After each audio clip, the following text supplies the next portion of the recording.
The Indian Association of Structural Engineers, also known as IAStructE, was conceptualized and constituted in the year 2002 by a group of senior professional structural engineers from all over the country. IAStructE is registered under the Societies Registration Act 21 of 1860. IAStructE is a national apex body of structural engineers in India with a mission to promote structural engineering profession and cater to the professional needs of the structural engineering fraternity. In the short span of 2 decades, association has attained an eminent position in the professional field. Its membership is valued very highly in the profession.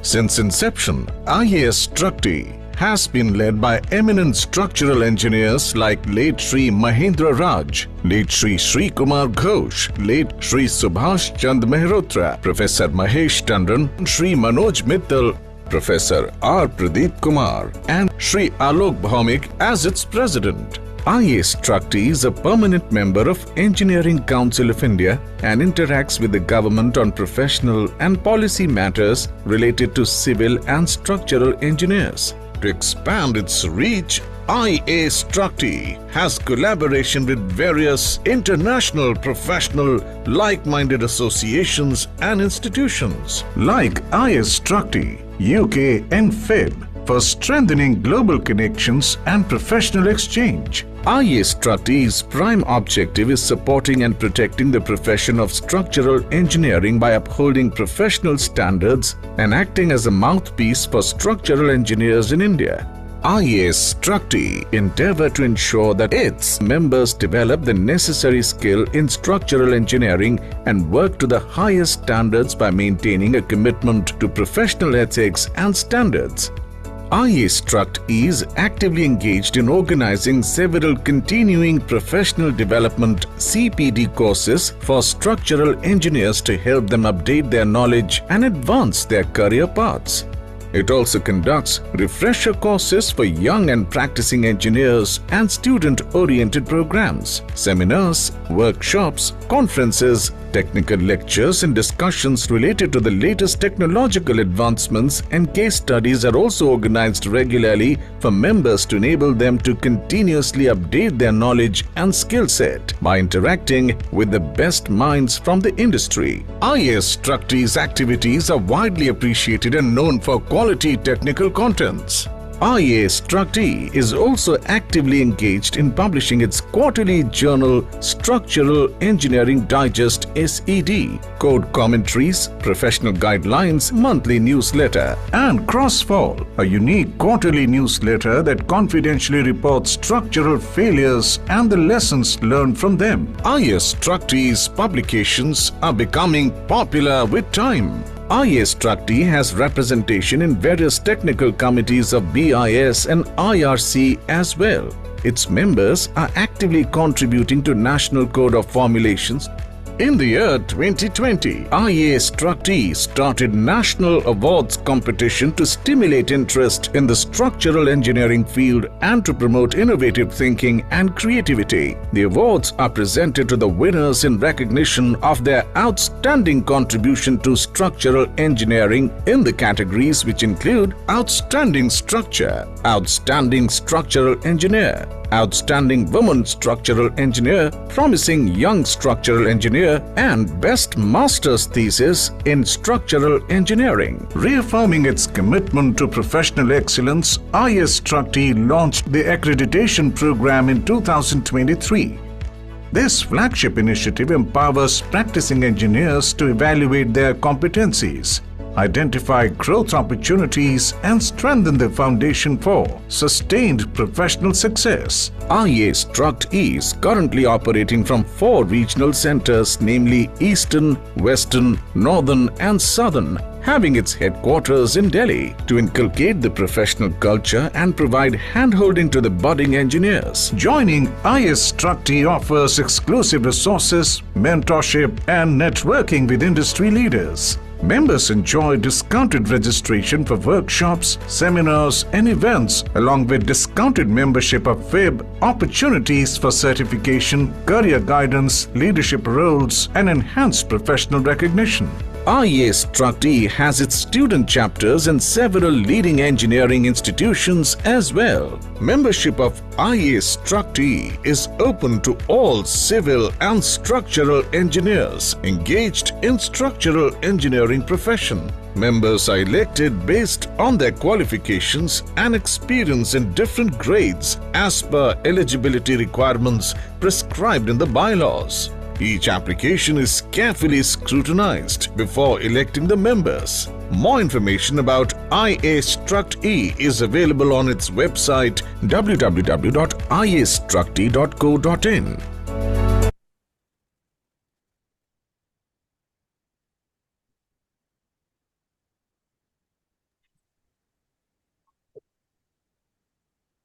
Good afternoon, ladies and gentlemen. It is my privilege and honor to introduce our session moderator, Mr. V. N. Heggade, one of India's most respected structural engineers and thought leaders in infrastructure engineering. Mr. Heggade brings more than 4 decades of distinguished experience spanning the complete life cycle of infrastructure projects, from conceptual design and detail engineering to construction management, value engineering, consultancy, and technical leadership. During his illustrious career, he served as Executive Director of Gammon India, one of the country's most iconic engineering and construction organization, and later as Chief Executive Officer of STUP Consultant, a leading multidisciplinary consulting firm. Today, he is the founder and CEO of Decon Complete Solution, continuing his mission of advancing engineering excellence in India. What makes Mr. Heggade particularly relevant to today's theme of proof checking of infrastructure is his unique combination of design expertise, construction experience, and independent technical judgment. Throughout his career, he has contributed to major infrastructure projects involving bridges, highways, marine structures, hydraulic works, energy structures, chimneys, and cooling towers, giving him a comprehensive understanding of both engineering theory and site realities. Mr. Heggade has made exceptional contribution to bridge engineering in India.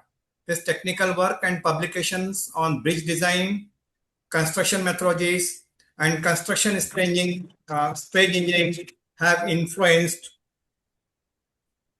industry practice. He has received prestigious recognition from organizations such as International Association for Bridges and Structural Engineers, IABSE. His professional achievements extend well beyond practice. He is a fellow of Indian National Academy of Engineering, FNAE, a fellow of International Federation for Structural Concrete, FIB, and a recipient of numerous national and international honors. He has authored over 200 technical publications, contributed to engineering guidelines and standard, and served on several IRC, BIS, and international code committees, helping shape the evolution of engineering standard and best practices in India and globally. Equally important to his contribution as a mentor, educator, and knowledge ambassador. Through his lectures, publications, committee work, and interaction with young professionals, he has continuously emphasized technical rigor, safety, constructability, sustainability, professional ethics, the very foundation on which effective proof checking and independent design reviews are built. Today's discussion on proof checking is not merely about compliance. It is about ensuring the safety, durability, reliability, and resilience of our infrastructure assets. Few professionals are better equipped to guide this conversion than Mr. Heggade, whose career has been dedicated to enhancing engineering quality and fostering confidence in critical infrastructure system. Ladies and gentlemen, please join me in warmly welcoming Mr. V. N. Heggade, our moderator of this session. Over to Mr. V. N. Heggade. Dice is yours, sir. Yeah, thank you. Thank you, Sandeep. I think it was supposed to be only for 30 seconds. I think you had exceeded your time limit and you had Okay, fine. given the very, very Now, elaborate introduction of mine. That was not necessary. Anyway, I think good evening, colleagues and friends. I welcome to you to this very important panel discussion of today, the status of proof checking and process for building and infrastructure projects. As all of you are aware, by 2047, we will be celebrating this our 100 years Independence Day, and which has been earmarked as 2047 Viksit Bharat sort of a day. And for India to become Viksit Bharat, government has sort of projected or estimated 30 to 35 trillion dollar economy by that time, out of which 70% has to come from the infrastructure. I think we are all lucky, that way. So there is expected to be unprecedented expansion of infrastructure, urban development, high-rise construction, bridges, metro systems, railways infrastructure, and other complex structural systems. And the consequences of this is the structural adequacy and also the if the structures are not adequately designed and construction, the consequences of that is quite severe. So all of us are aware, especially those people who are joined today for this particular panel discussions. I'm sure that the design plays a very important role. If you really look at the one of the models of our contract executions of that NHAI, I think it's typically the same in other industry also. The designers have a very important role from the feasibility study, detailed project report, detailed design consultancy, proof checking, safety consultancy, then even at the level of the authority engineers also design is important. Among them, the proof checking is a very important aspect, as all of us are know it. So the question here is, when the unprecedented growth is expected in the infrastructure industry, is whether the proof checking is necessary or not. That is not the question. The question is whether the proof checking services which we have been practicing, whether it is really improving the structural safety, durability, as well as the reliability, as Mr. Sandeep Patiwar has put it. So that is how we are all gathered with a very important panel discussion. And over the period, it's also felt that the proof checking services has become a statutory approval, contractual compliance, liability transfer, as well as the administrative clearances. There are some, talks as such towards this.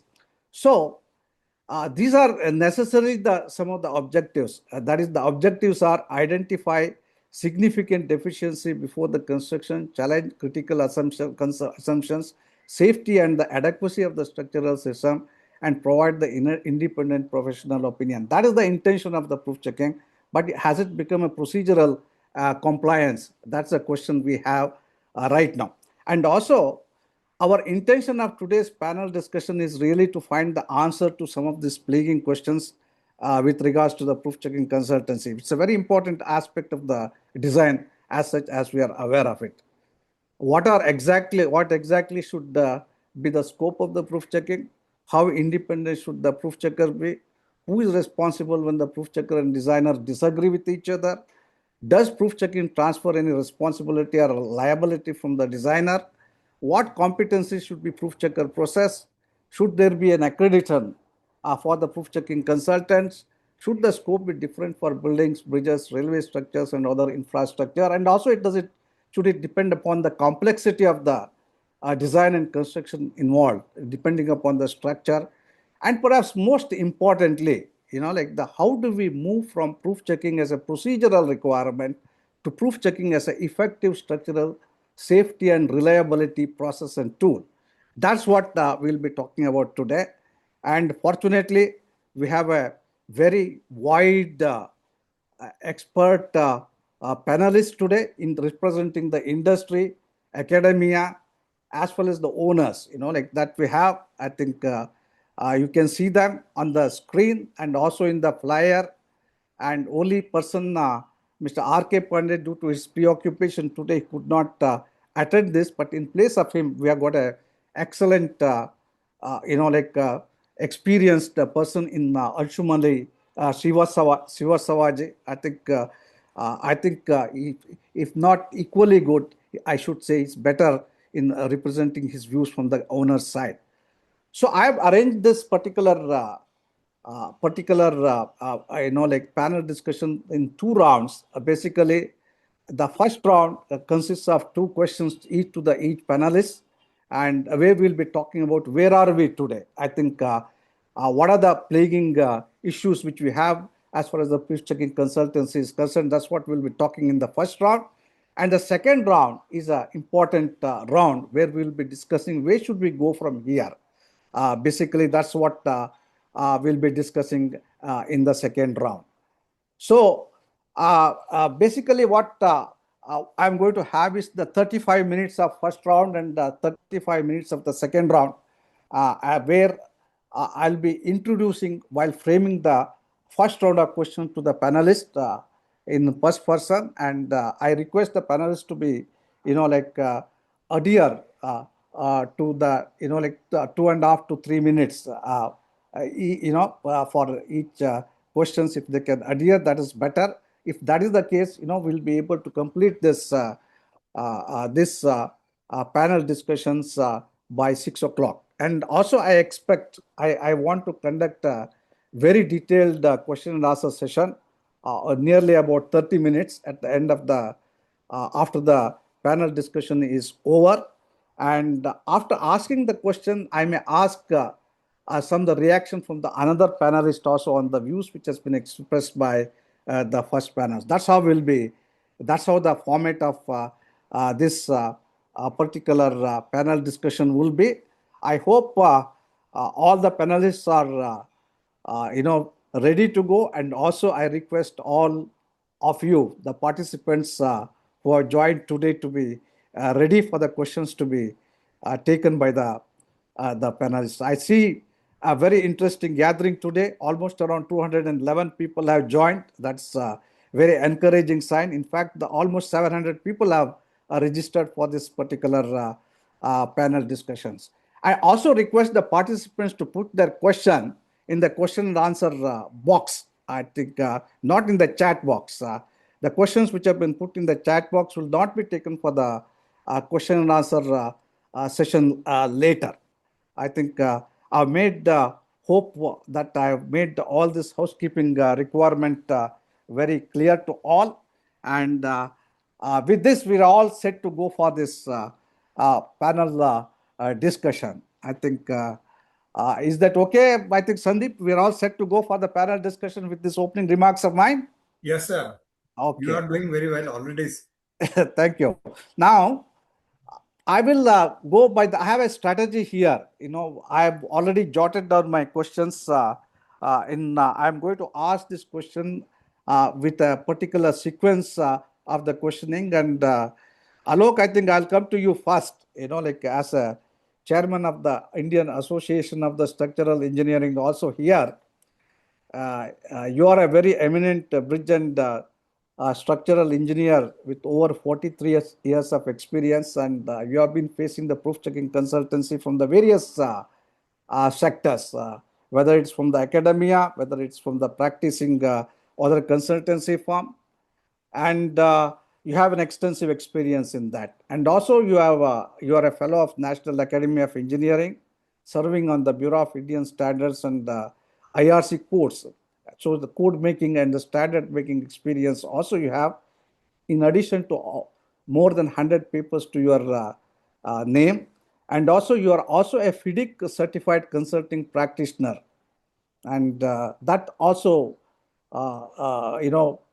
brings out international practices, FIDIC wise, how the proof-checking consultancy is perceived internationally.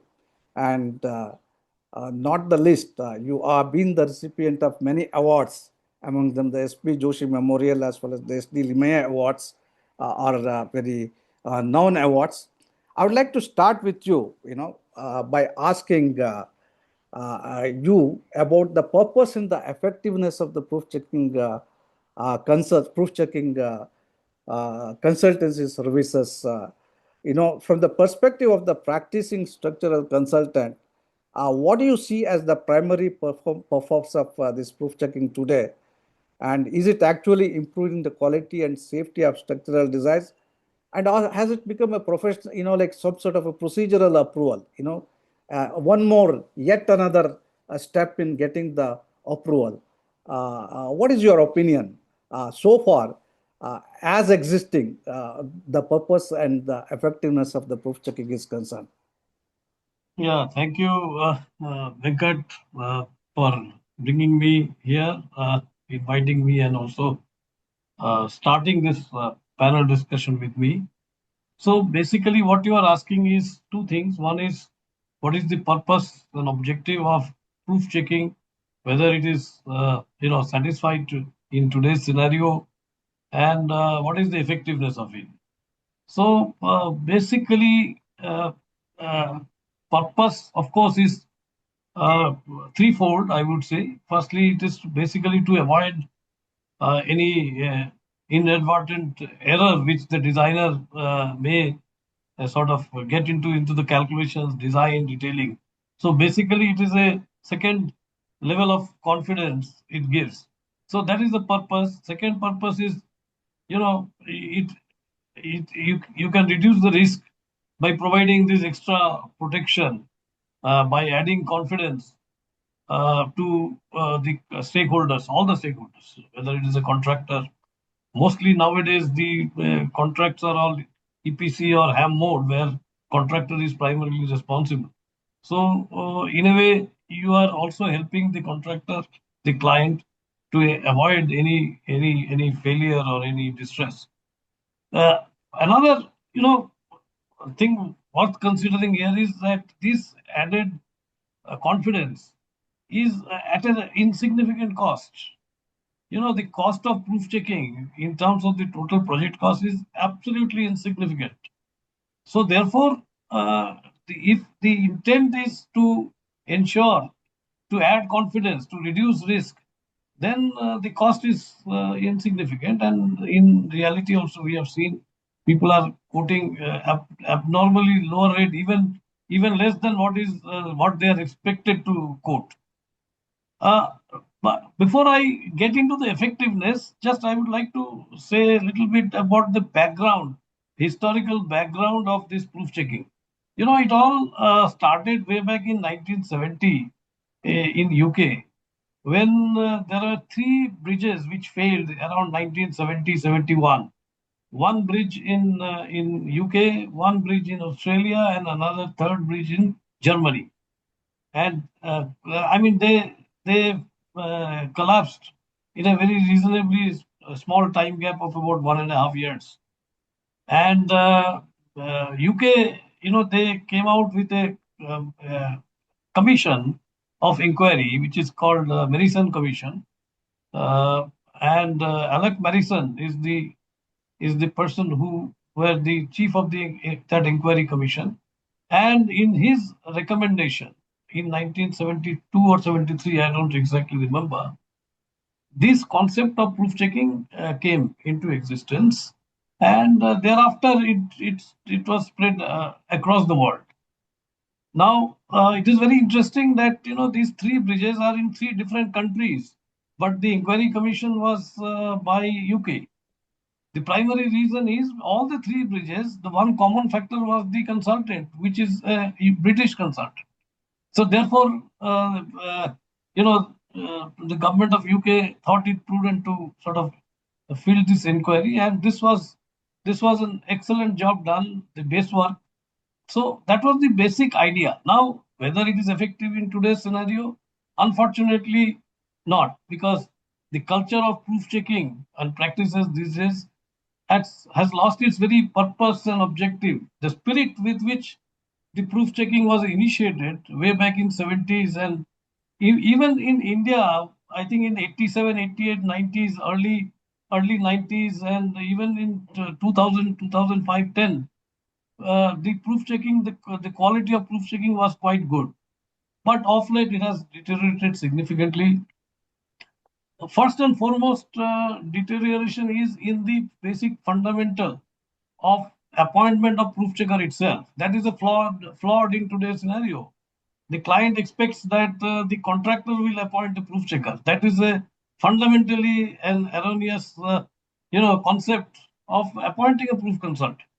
Because the proof checker, if he wants to give a free and frank opinion, he cannot have commercial or technical dependence on his on the contractor or the designer. So the proof checker has to be necessarily appointed by the client, which very rarely is done these days. And that is a major flaw in the proof checking concept. Today, for the contractor, he is mostly in this kind of a contract, EPC contract or ramp mode. The contractor wants fast, clearance of his design drawings so that he can execute. And therefore, he looks for a proof checker who can give it overnight, maybe in weeks' time, stamp all the drawings and give it. The whole concept has changed. You see, the emphasis has changed. And we have seen in my last 40 years of career, I have seen many proof checkers giving me back the stamped drawings in 2-3 days. But I must also tell you there are exceptions. I have seen very good proof checking in many of my projects. And not only the proof checker is from the industry, but even in academic institutions, I have come across many academic institutions where the proof checking was very good. But they are rather exceptions, I would say. And nobody, even when the client asks for proof checking, they don't ask for what category of proof checking. So it is left to the proof checker and the contractor as to whether the drawing can be stamped without a document evidence of what kind of exchange of notes have taken place between the proof checker and the designer. You see, in the earlier days, when we used to do proof checking, there used to be a correspondence which is documented between exchange of emails or the letters between the proof checker and the consultant had to be preserved as a documentary evidence of proof checking. It's never asked for today. And these days, proof checking is just a proof checking. Nobody says you simply check the drawings and stamp it, or you do carry out independent category 3 checking. That means you do your own independent calculations and certify.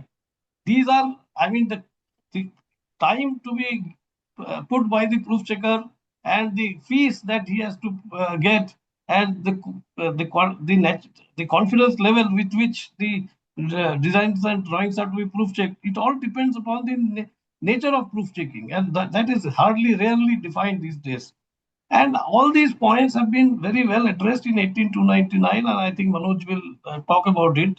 But unfortunately, this code was published way back in 2023, and till date, it is rarely used by any of the client. I have rarely seen any client referring to 18299 for proof checking. These are broadly my comments, and I give it back to you, Venkat. Yeah. I think that's a good opening remarks, Alok, you have made. In fact, your answer is it's a mixed bag as far as the purpose and effectiveness is concerned.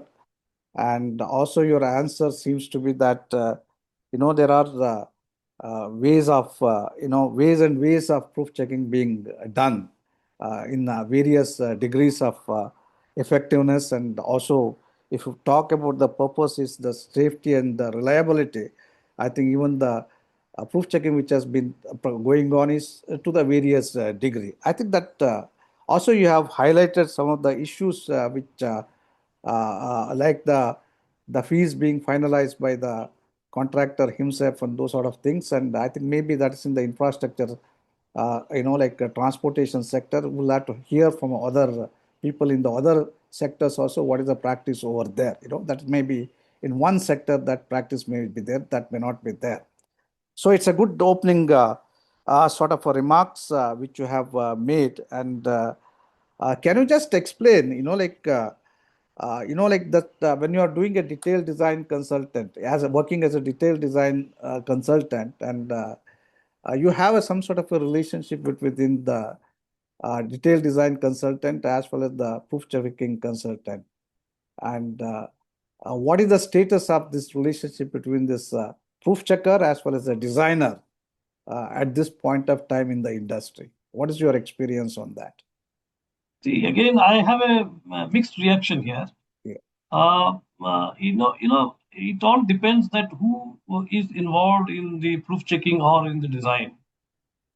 Usually, if the proof checker is a very competent person, I mean, having domain knowledge in the areas for which he is doing proof checking, and design are also is having domain knowledge, then the relationship I found is generally very good.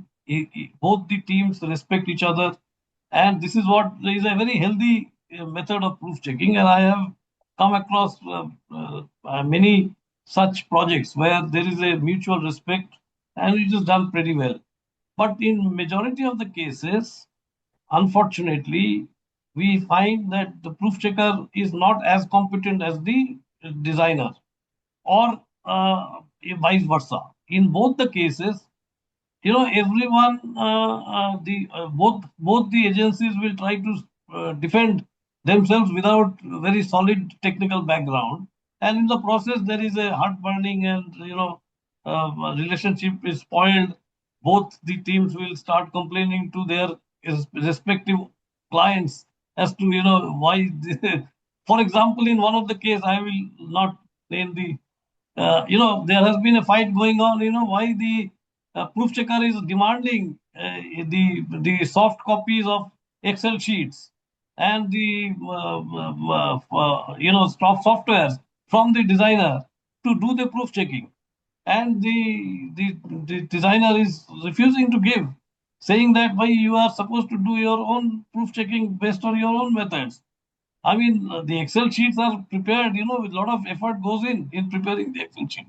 So it's a mixed reaction as far as I'm concerned. There are good proof checkers, but very few. If I tell you the majority of the proof checkers these days and designers, I'm not just segregating them.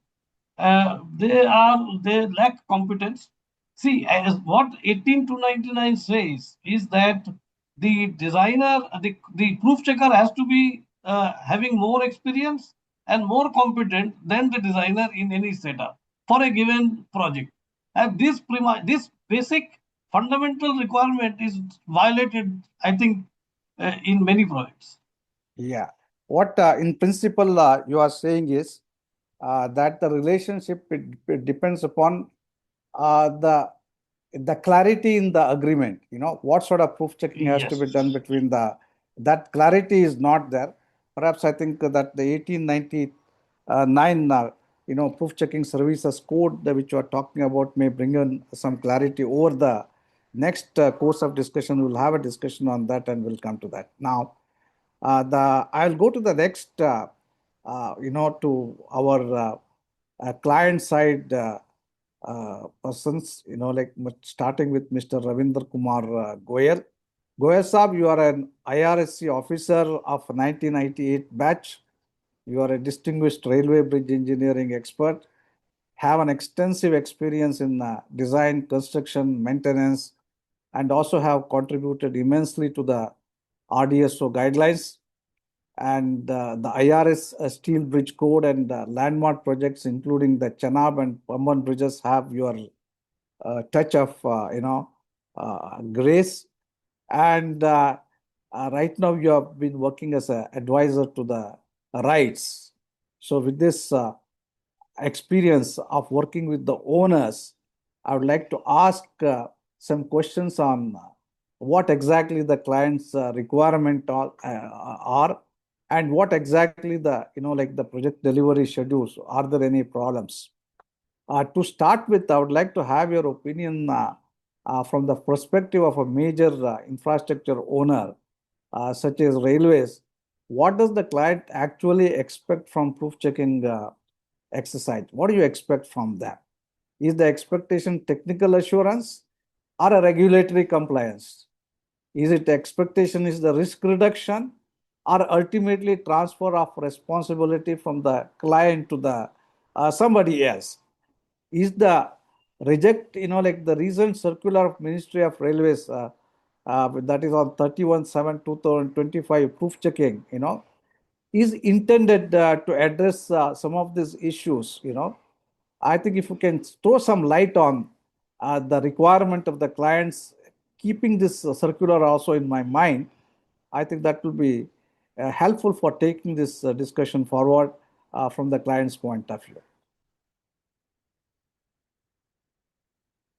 Yeah, Goel Saab, can you hear me?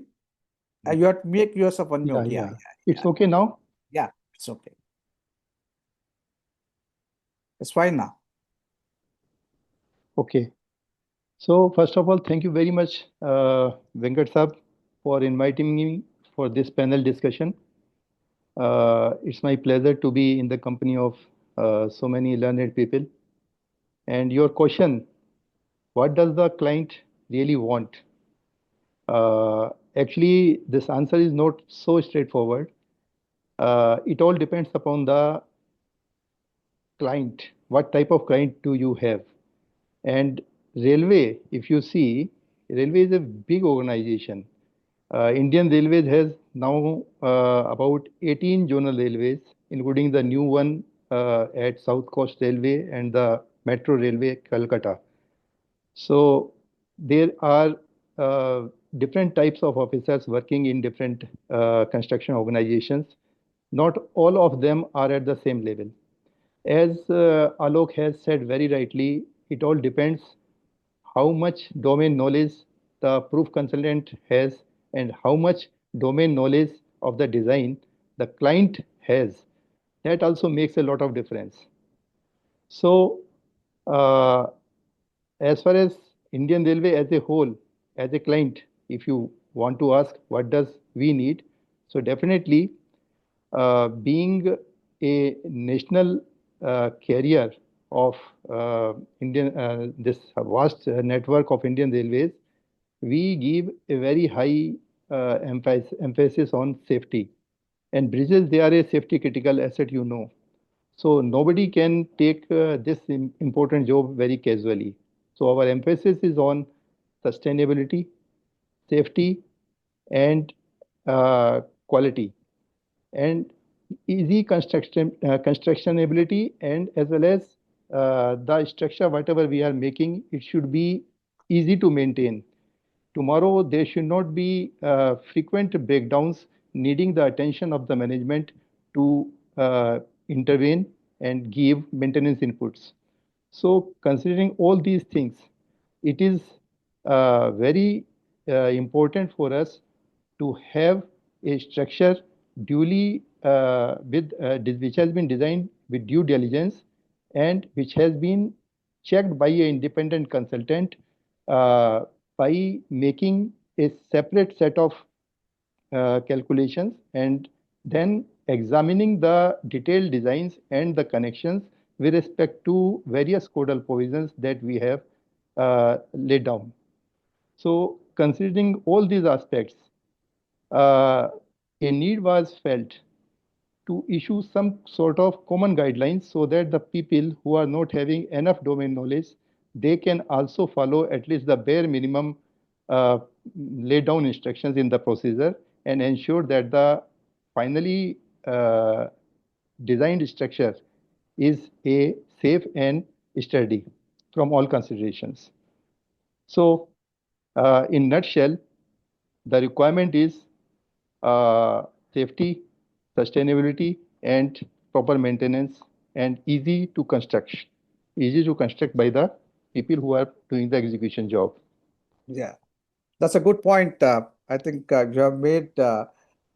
Basically, again, I think it comes back to the clarity in the proof checking and the requirement, as you have rightly said. I think it is like the category 2 sort of the proof checking consultancy which has to be done as per IS 18299. It looks like your requirement. And why that particular circular came into picture, despite you are having a standard, the girders which is there, and what was the necessary of that circular?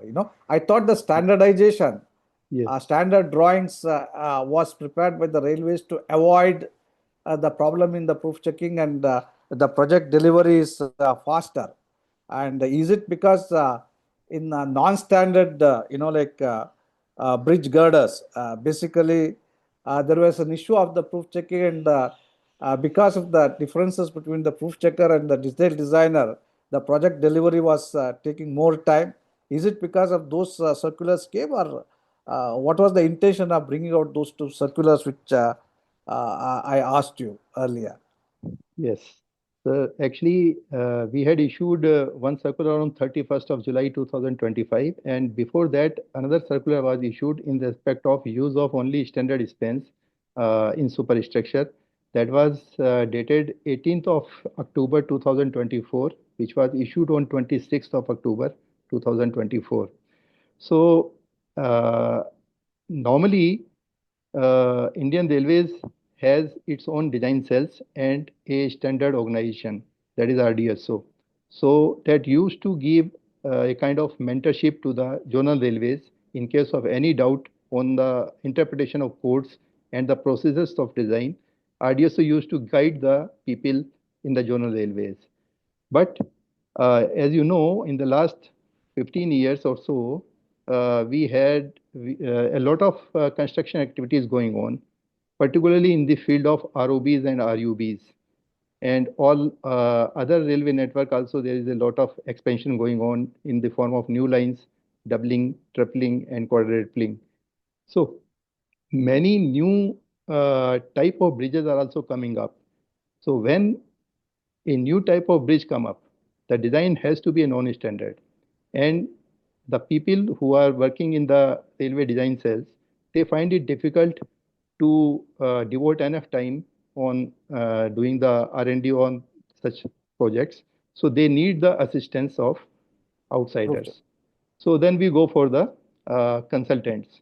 And you know, doing a design is a very involved job. One person may not have the domain knowledge, complete domain knowledge. It is always better to pool the resources, and whatever best consultants we find in the market, we try to engage some independent proof checking consultant also, so that the two people can mutually interact and give us the best type of a design.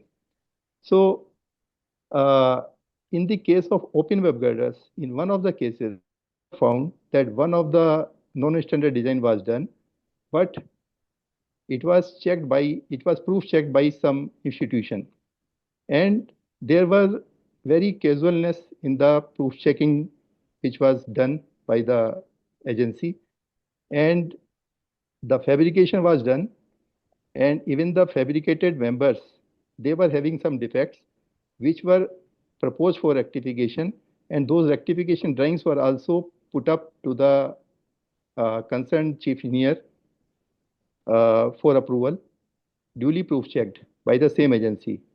And it was a very shabby job.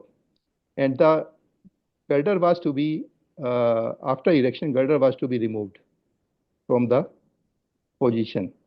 So the information came to us, and we found that something need to be done to streamline the procedure. So that instruction of October 2024 was issued as a result of that incident. So similarly, the second instructions of July 2025 was issued in general for the remaining non-standard designs of substructure, foundation, etc., which makes it mandatory to get the proof checking done independently. And we have insisted that the proof checker will be involved right from the very beginning, right from the design basis note stage.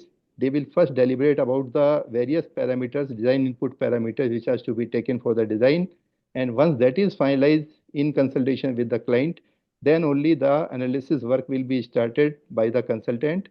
And Once the analysis is done and a draft sections are proposed, those sections would be verified independently by the proof consultant, and then when there is a unanimity on the sections, the results of analysis will be frozen, and then the drawing work will start. So that will be a systematic approach which has to be followed so that there are no undue delays and there are no shortcuts applied. So in brief, this is the cause. Yeah. Thank you. So it is the to improve the effectiveness on the project delivery. Basically, that sort of a circular was issued.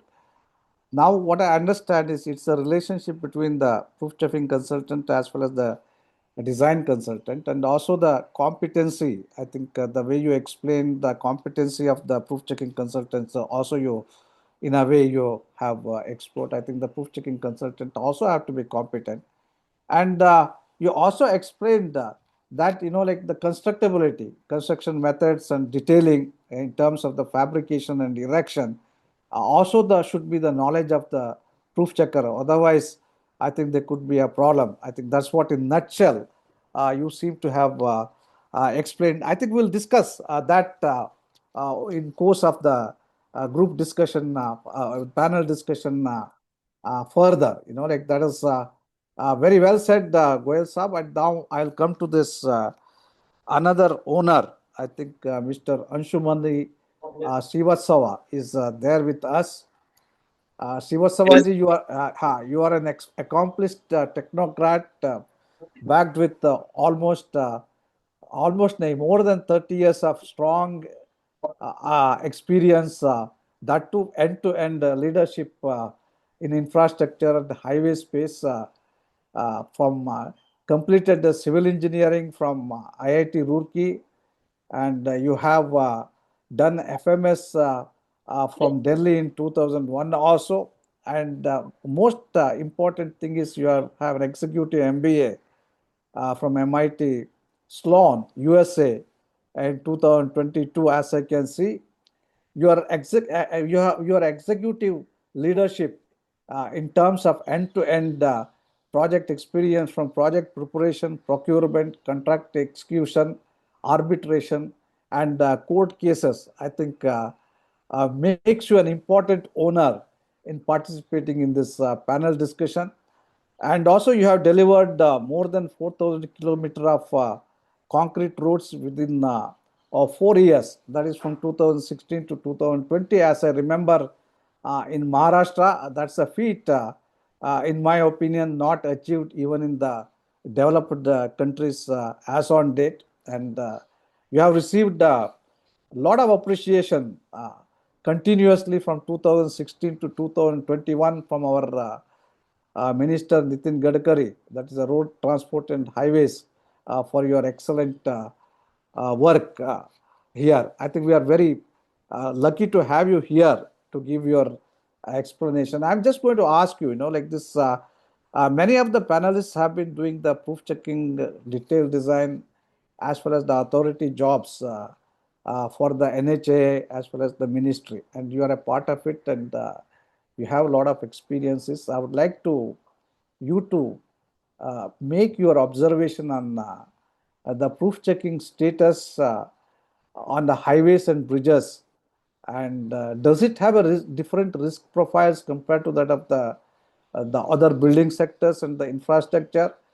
Do you think that present proof checking approach is sufficiently, differentiated for different categories of infrastructure, that depending upon the complexity of the infrastructure? So what are your views as far as the proof checking consultancy which has been going on in MORTH as well as the NHAI? Srivastava. Thank you, sir, for a very kind introduction, even though I am much junior to all you stalwarts. The question which you have asked is like, what is the approach of authority for selection of proof consultants compared to what is being done in building sector and in highway or bridges? So your question is very pertinent right now. What is the criteria is like we need to have expert of proof consultancy should be a structural expert in structural engineering as well as geotechnical engineering. And this expertise are common between buildings as well as highway or bridges. But nature of the two projects is entirely different. Like when we deal with a building project, then the environment and other variables are relatively controlled. Like we for sure know where the building is going to be there, what is the geotechnical properties of that area, what is the load going to come, what is the restriction, what is the wind load and other things. So parameters are slightly more controlled compared to the linear project when we deal with the projects like road. So here we have region to region variations, like soil conditions may vary entirely because we usually have projects as long as 100 kilometers also for 6 laning. So in some region we have different geotechnical conditions, in some other regions we have different things. Then here we have impact of live loads, overloading of structures. Then here in highways and bridges we have so many rivers, so many other rivulets in between where we have to do hydraulic calculations. So the role of proof checking consultant becomes multifold and spans across the, I would say, expertise sectors, like not only structural, he has to be a very good geotechnical engineer, he has to be very good hydraulic engineer, he has to be very good, dynamic load analysis, he has to have earthquake engineering also. So the challenges before the proof consultant are multi-fold high compared to when he is dealing with highway and bridges compared to what he is dealing with the buildings. But right now, the approach of the government has been to treat both types of proof consultant on a similar footing. We in fact now, with like you in your introductory remark, you said the government is aspiring to become Atmanirbhar Bharat and developed nation by 2047. So we are going to spend much higher amount on railways as well as airways as well as highways. So this need of proof consultancy specific to that sector needs to come. And the very good thing has come that IS 18299 has laid the framework of that. So now it is incumbent upon the organizations like NHAI and MORTS to take the broader guidelines and framework given by them and come up with a document for proof checking. Right now, what is happening that proof checking empanelment is not a regular or organized, I would say, exercise. At one point of time, it was taken up, and thereafter, even though much time has gone, so we are yet to have a systematic empanelment exercise for proof checking. Now, in our EPC and BOT and toll documents, because this mode of execution is entirely different than buildings. So here the life cycle cost also comes into play. Yes. And maintenance is also one of the main criteria how the asset is performing during the life cycle and life period of that asset, because maybe for 2-3 years that expansion joints are functioning, but after say 5 years they started giving jerks to the riders. Similarly, bearings that life. So because we are building a infrastructure which should be capable of performing for at least 25 to 30 years. So that performance criteria also differs than the building, because building generally is not subjected to live loads. So that performance parameter is not as severe as happens in our highway and bridges. So there needs to be a differentiation in selection of proof consultants for highway and bridges and for buildings. Even though experts in buildings are equally important, are required, but like I said, here entire gamut of expertise spans around geotech, structure, Yes. hydraulics, live load, earthquake. So everything is all included. In Yeah. fact, we had also given a concept paper to our honorable minister that right now, in fact, our engineering degrees, like BTech degree or MTech degree, they do not exactly cater for entire bridge engineer. So we need to have a degree course which provides an engineer who knows from start to end of the bridge design. Right now, it is not there. So it is bits and pieces, and any communication mistake between two will result in a failure or maybe bad performance of that structure. So there needs to be a differentiation between selection of and other criteria of selection of proof consultants for buildings and for highway and bridges. Yeah, that's a good I point. agree with you. Yeah, that's a good point you have made, and you have very well explained the differences by maintaining that both are important. Building sector is also important and bridge is also important, but the more civil engineering discipline is involved in the highways as well as the bridges, like hydrological and the new aspect is the sustainability. I think you have brought it out. That's all plus points so far. But in your experience, vast experience of handling this infrastructure projects, what are the major weaknesses you have observed in the present system of the design review and proof checking?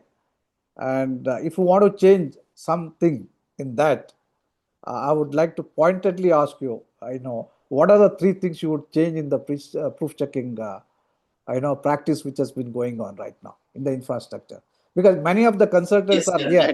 Many of the consultants are here. Yeah. Yes. That is a very important and pertinent questions you have asked, because we have been in media for certain failures recently, and that does not reflect very good on our profession as well. So right now, the system of award of contracts in India, particularly in highway sector, is solely based on lowest bidding criteria, or whosoever cost is lowest to the government, or if it is BOT toll, who pays more.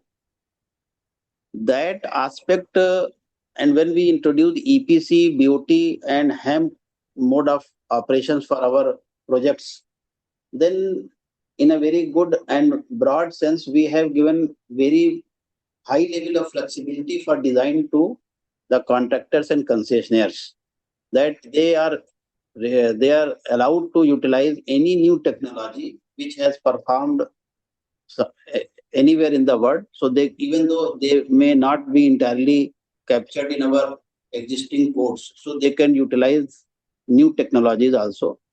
So over a period, what has happened because of that commercial interest to win the bids, you may have noticed that the normal tender practice in NHAI is that generally tenders go in the range of 15 to 30% discount. So where from that cost discount of the cost is coming, what is happening that they are putting pressure on their design engineers to come up with a cost effective design. And sometimes in this effort, what is happening that the designers who are employed by our contractor or concessionaires, they are, I would not say knowingly or unknowingly, but they go up to the limit. Like if retaining walls are to be designed, they will assume that contractor would be able to bring the best quality of backfill soil, even though practically it may not actually realize at the site. Similarly, for bridge decks, they will go up to the means whatever squeezing they can do to save the concrete cost. Similarly, for columns, same pattern goes for everywhere. So that has given us a kind of fear in our mind. So we now need to rely heavily on that proof checking consultant. And in fact, in our documents, we have also mentioned that for major structures and critical structures, sometimes the contractor or concessionaires has also to get his design vetted from institutes like NIT or IIT. That is only to see that because of this commercial interest, the safety features or the minimum design features should not be compromised. And because we are building the asset for a life period of 25 to 30 years, the asset should be as good and as strong as it has been made new. So after 30 years, its performance should be as good as that, irrespective of the routine maintenance requirements.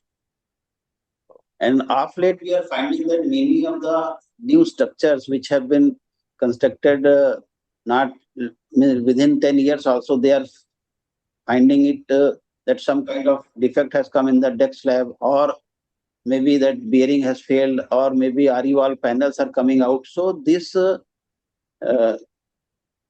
failures are now giving more reasons that we should have a very good system of proof consultancy, which is independent and not affected with the commercialization of the project aspect. So they have to adhere to what are the minimum requirements, what are the factor of safety, what are the actual likely material available at the project site. So based on that, they should kind of do their designing. So this proof checking in our world is very important. And so the two changes which I would suggest in the existing mechanism for proof consultant, which is your question, is Yes. that one thing, that they, whatever assumptions this designer is passing on to them, based on which way they are, just checking whether that design is correct or not, they have to verify those assumptions, and during the execution stage also they should at least one or twice they should come and see for the critical structures what is happening. That assumptions, people, like I told you, key people are assuming that they will put very good backfill soil with pi of 32 degree. Yeah. But actually it is not translating on ground. So even if you have designed and everything correct, but if the actual backfill is 27 degrees, so design will not perform as assumed during the proof consultancy, as well as in the DPR consultant, whosoever has taken that. So one is that aspect. Other aspect is that like for bridges, for girders erection, or for pre-stressing, what is happening that because of the time shortage, what is happening that during construction stage, this aspect is totally not encountered for right now in the proof checking. Okay, what would be the sequence of operation? What is going to be the sequence of erection of girders? Yeah. See, and I would suggest that in very recently we had a major bridge failure in Chiplun on Mumbai Goa Road. What was happening that the pre-stressing sequence was not correctly executed at site, and that sequence and the time operation of the entire, I would say, structure construction, that part generally proof checking consultant thinks that it is not in his scope. He is only limited to what is happening in the design, whether stresses are within the limit or elongations are within the limit. So that part is missing. And one thing that he has to go to site. It is not that he should simply sit in the office and do the design calculations like we do in the question and answer session in exam.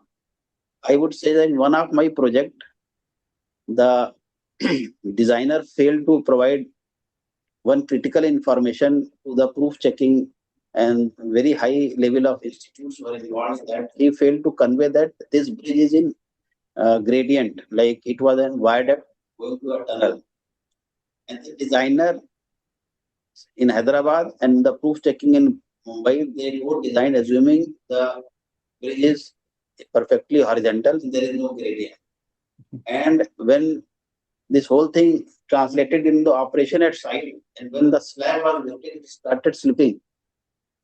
So we had to, that could have gone into a major accident, but not visiting the site and only designing at office is also very difficult. So two suggestions what I would like to conclude is, one, that they should make one pre-site visit, pre-construction site visit, and one during construction. So they should know what assumptions are there, whether they are real, actual, correctly assumed, and it is actually translated on the ground. Number two, time aspect also they have to take care that whether the sequence of operation assumed by the DPR consultant for erections, for pre-stressing, for shifting of the girders from precast site to site, those things are correct or not.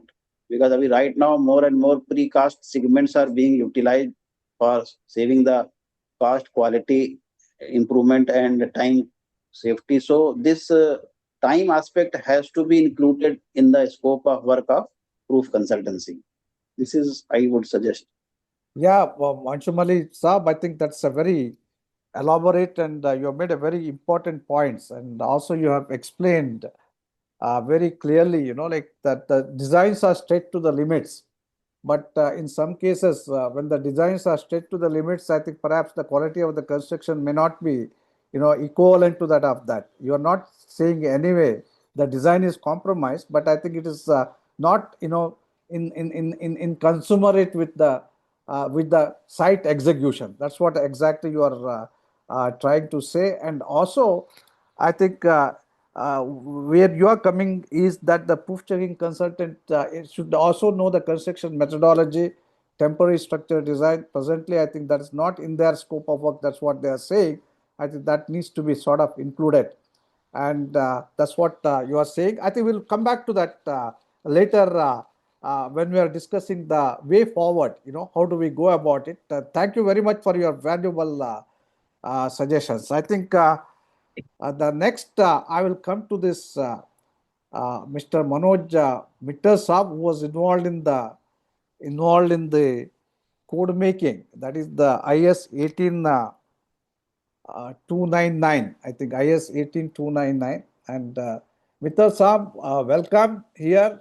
Thank you. You are a civil and structural engineering having more than 40 years of experience, particularly in the structural diagnosis, investigation, rehabilitation, and retrofitting. I think you are one of the rare persons who's representing here the building sector also, apart from the standards and code making. And you are a BITS Pilani alumnus and contributed immensely to the BIS technical committees, and also presently serving as a visiting professor to the SPA Delhi. And for me, like it's an honor because you are twice the president of IAStructE, and also involved actively in pushing the professional engineers bill. Your views are always, like the precise and outright, like without mincing the words. So I'm expecting a sort of a views from you without mincing the words over here. And regarding standardization, obviously, because you are the convener of IS 1899, which was brought out in 2023. So you are associated with the making of this particular code. And what important gaps in the traditional practice was the standard intended to address, basically, and why this standard was felt necessary, and how effectively do you think that the standard is addressing them in practice right now, whether it is being used or people are not aware of it at all. I think I can just start with that. I will follow up with you for the next question. Yeah. Thank you, Heggade sir, for inviting me for this panel discussion. So yes, so basically what happened, the service sector division in the BIS is very new division. I think it was started in 2021 or 22, I think. And because government of India wanted to have standards on services, and they identified 13 service sectors, and construction services was one of them. So they made a technical committee on construction services. Now we have, instead of one, we have three committees. One deals with the pre-construction services, one deals with the construction services, third deals with the post-construction services. So basically, this is the document 18299, which was published in 2023. It was published under the pre-construction services technical committee of the SSD, and I am the chairman of this pre-construction sector service committee. So basically, and this is the first document published under that, and after that we have also published some other documents like geotechnical and other documents. So basically, here the idea was, in any services there are two major stakeholders. One is a service provider, another is a service seeker. So it was always felt by the committee, and also we know that there is always a gap what the service seeker want and what the service provider think they should have been service providing. So this was a gap basically. So just to bridge that gap and to bring out a standard which clearly specifies the scope, role, and responsibilities of the service provider as well of the service seeker also. So now here in this is a generic document. Okay, this is not particular for the buildings or bridges or anything. Yes. This is a generic document for structural design and proof checking services for any kind of civil engineering construction. Basically, it deals with everything. So it is a generic document and it is not a contractually binding. This is because all BI standards are all recommendatory kind of a thing. So basically in this, but first of all, we thought that proof consultant should be appointed directly by the owner. Okay, so this is a very bad practice that even in the APC contract or any such kind of a project, contractors are appointing the proof consultant. In many cases, the responsibility of proof consultancy is being put on the consultant itself. So this was thought it is not a correct way. So in this document, it has been addressed and very clearly specified that proof consultant should be appointed by the owner only. It can be any mode of the construction, whatever. It can be any project delivery mode. It can be anything. So it was something like this. And role responsibilities were very clearly specified. What should be the inputs? What should be the responsibility? And what should be the deliverables? What kind of deliverables the service seeker, that the owner should expect from the service provider, and service provider should also clearly know what they are supposed to provide.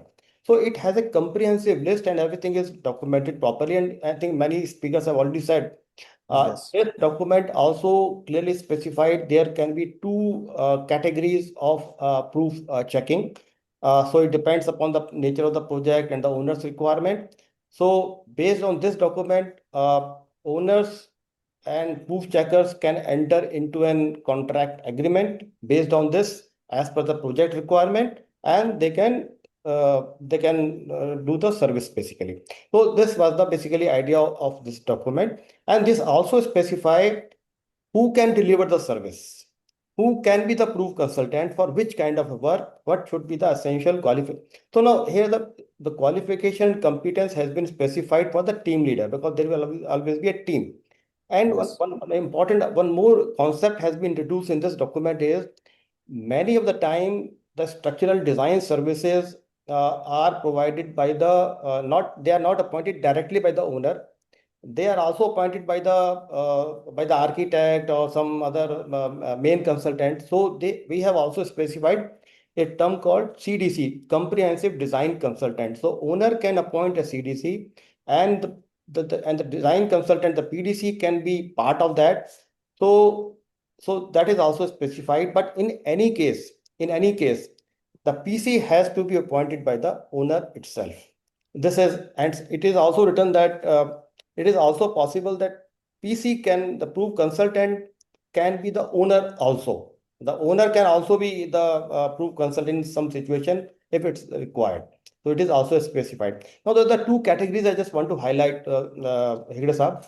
There are the two categories which this standard specifies is, number one, the category one, they say that design consultant will make a DBR, and they will discuss the DBR and the design methodology and the software to be used with a proof consultant. And there is a stage-wise discussion will be there. And finally, they will submit the final design analysis and drawings and everything to the proof consultant for the proof checking. So, but this will be in stages. It is not that at the end there will be some surprises. It is not something like this. And the category two, in the category two, nothing is to be given. It is everything will be given at the end. Only DBR will be discussed earlier in the initial stages. Otherwise, it will be responsibility of the proof consultant to do independent calculations of the design and just verify what has been submitted, whether it is accurate or not. So this is the standard basically. And this is the genesis of standard, and this is the purpose why this was made actually. I think I hope I have answered your question. Yeah, in fact, not only you have answered the question, but next question also you have already covered. What I see is, Oh, great. I had already jotted down, category 1 and category 2 difference. I think Okay. category 2, I think apart from the DPR, I think even the drawings are also given, if I'm not Yes, mistaken. drawings will be given after the design has been completed. But No, DPR no. will be discussed. See, I will tell you. Yeah. In the category 2, Yes.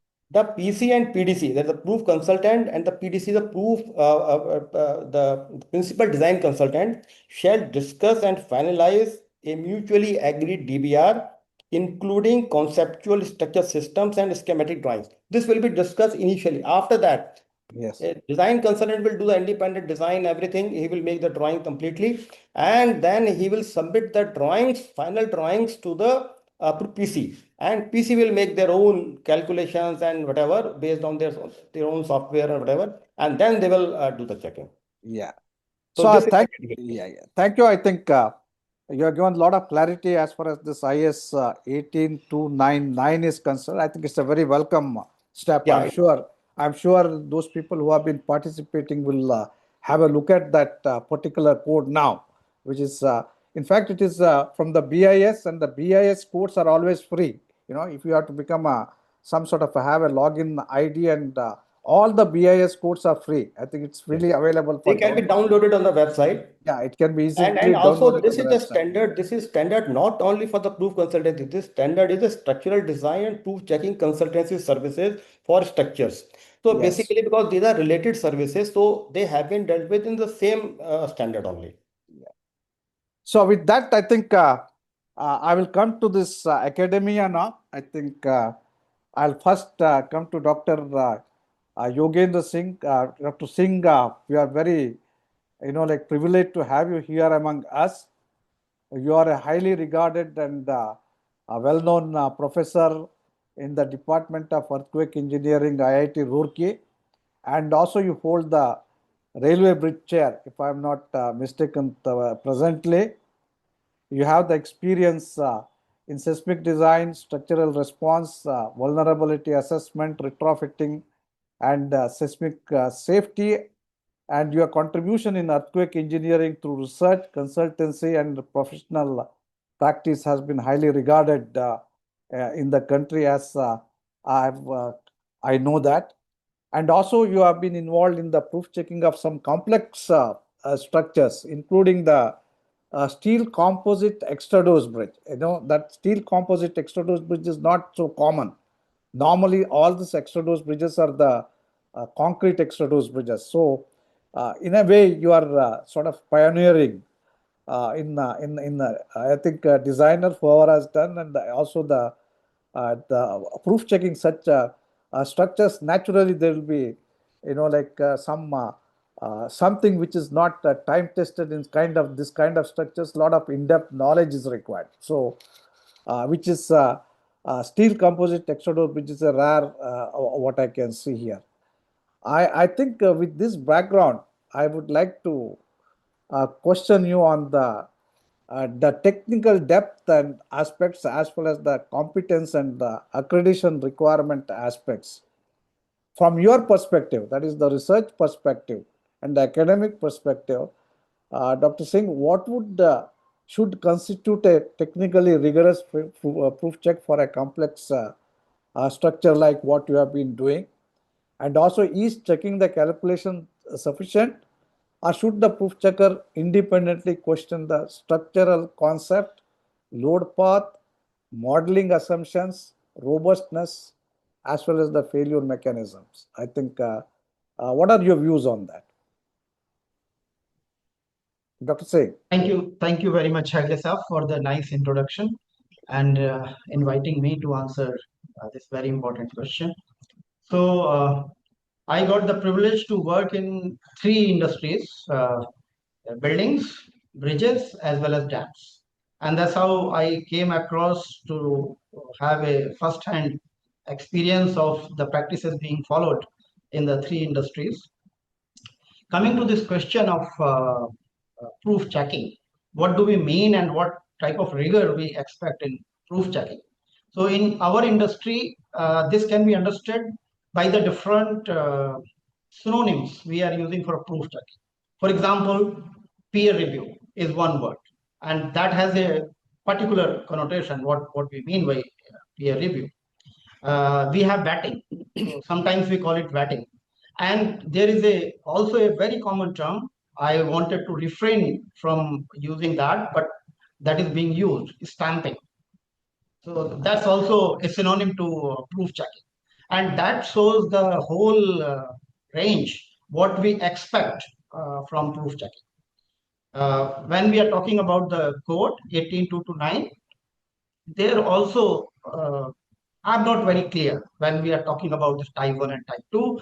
To me, type 1 is clear, but type 2, how it will be implemented, I really feel it very challenging, because if only the drawings are provided to the proof checker and he's supposed to do the design.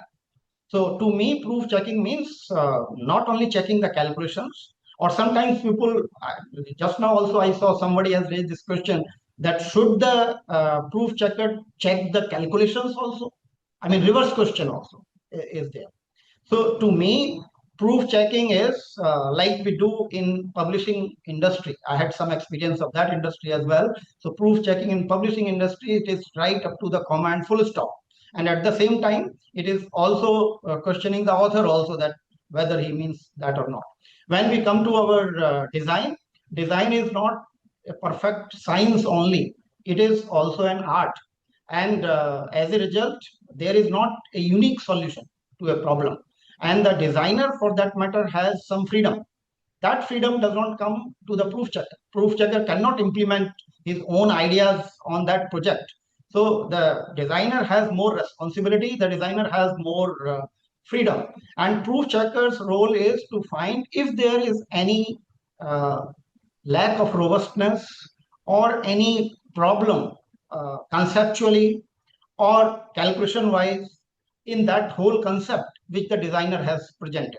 So this role has to be very clear, the role of the designer and the proof checker. Some of the forms which have come to me from different organizations as the final certificate for signature from proof checker, they put all the responsibility on the proof checker. And as a result, the designer is sending anything.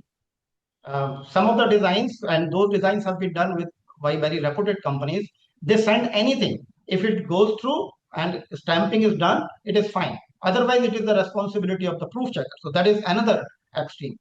Coming to the code, what I find problem in the code is that type 2 proof checking. How it will be done? I am afraid that in our country, it will be reduced to stamping, because the proof checker will be provided only with the drawings. So he does not have any other document to check. So either he should do the full design himself. That will be like co-design. It is not like proof checking. And a lot of effort is involved. It is at least 75%, I can say, of the main design. And accordingly, the fees also have to be commensurate with that. So fee of the proof checker in that case has to be 75% of the fee of the designer, because other than drafting, he has to do everything. So to me, the proof checking means the type 1, and there all the calculations, the concepts, the design are provided by the designer, and the job of the proof checker is to see if there is any problem in that. And that includes checking of the calculations as well, because the purpose of proof checking is that if there is a human error, and many times it happens, even when we are using computer models, sometimes the dimensions of a critical component in the model and the drawing is not matching. It is different. That may happen despite due diligence by the designer. So a second check from that point of view is also necessary. So it requires both. And at the same time, the proof checker, somebody has rightly pointed out that proof checker is supposed to be having more experience and having more knowledge of the domain. That is also correct, because many times there may be issues in implementation of the code or the code clause itself.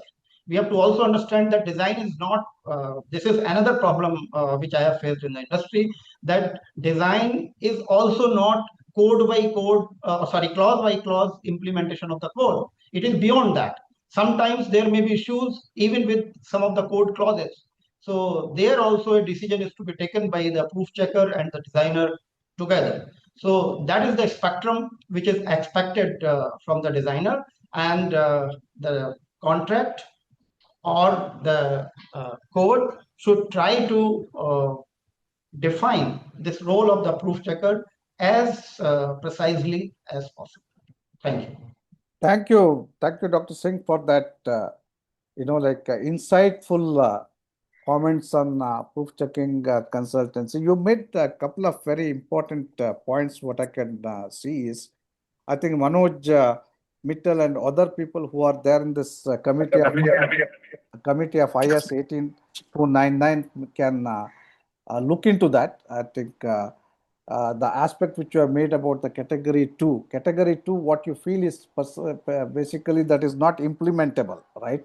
That's what you feel. Yes. Right now, it's not Yes, implementable, and it may end up what you call it as one of the categories of proof checking, that is called stamping. That's what you are talking about. The another important point which I had jotted down as a question in my question, that is about the competence. I think you have already answered that. You feel that they have to have the experience of a project experience, necessary qualification, and demonstrated technical competence. That's what you meant when you said that the experience is there. Or would you like to, take on about the competence and the accreditation is concerned? You feel that the accreditation is required? Yes, it is very much required. I mean, currently, one more category I will like to say, which is currently prevalent, is getting proof checking done by some central university or some university professor. Yes. Whether that professor has really experience and know-how about the design or not, that doesn't matter. Any professor can do that. That's another problem. So that's why this accreditation is very much necessary, not only for field engineers. This is also applicable to us professors. Only having the basic understanding, not basic, a good understanding of that subject area, one should be allowed to do design or proof checking of the design. So a system has to be put in place. Maybe it may be a written exam, it may be a written exam or interview, or it may be an interview or some procedure based on number of years of experience. Some process is to be put in place, which will, like it is done in other countries, like US or other countries, where not every professor, by the virtue of being professor in a particular institute, becomes the proof checker or the designer. So same is to be applicable. Same should be applicable in in our country as well, and that process is very much necessary.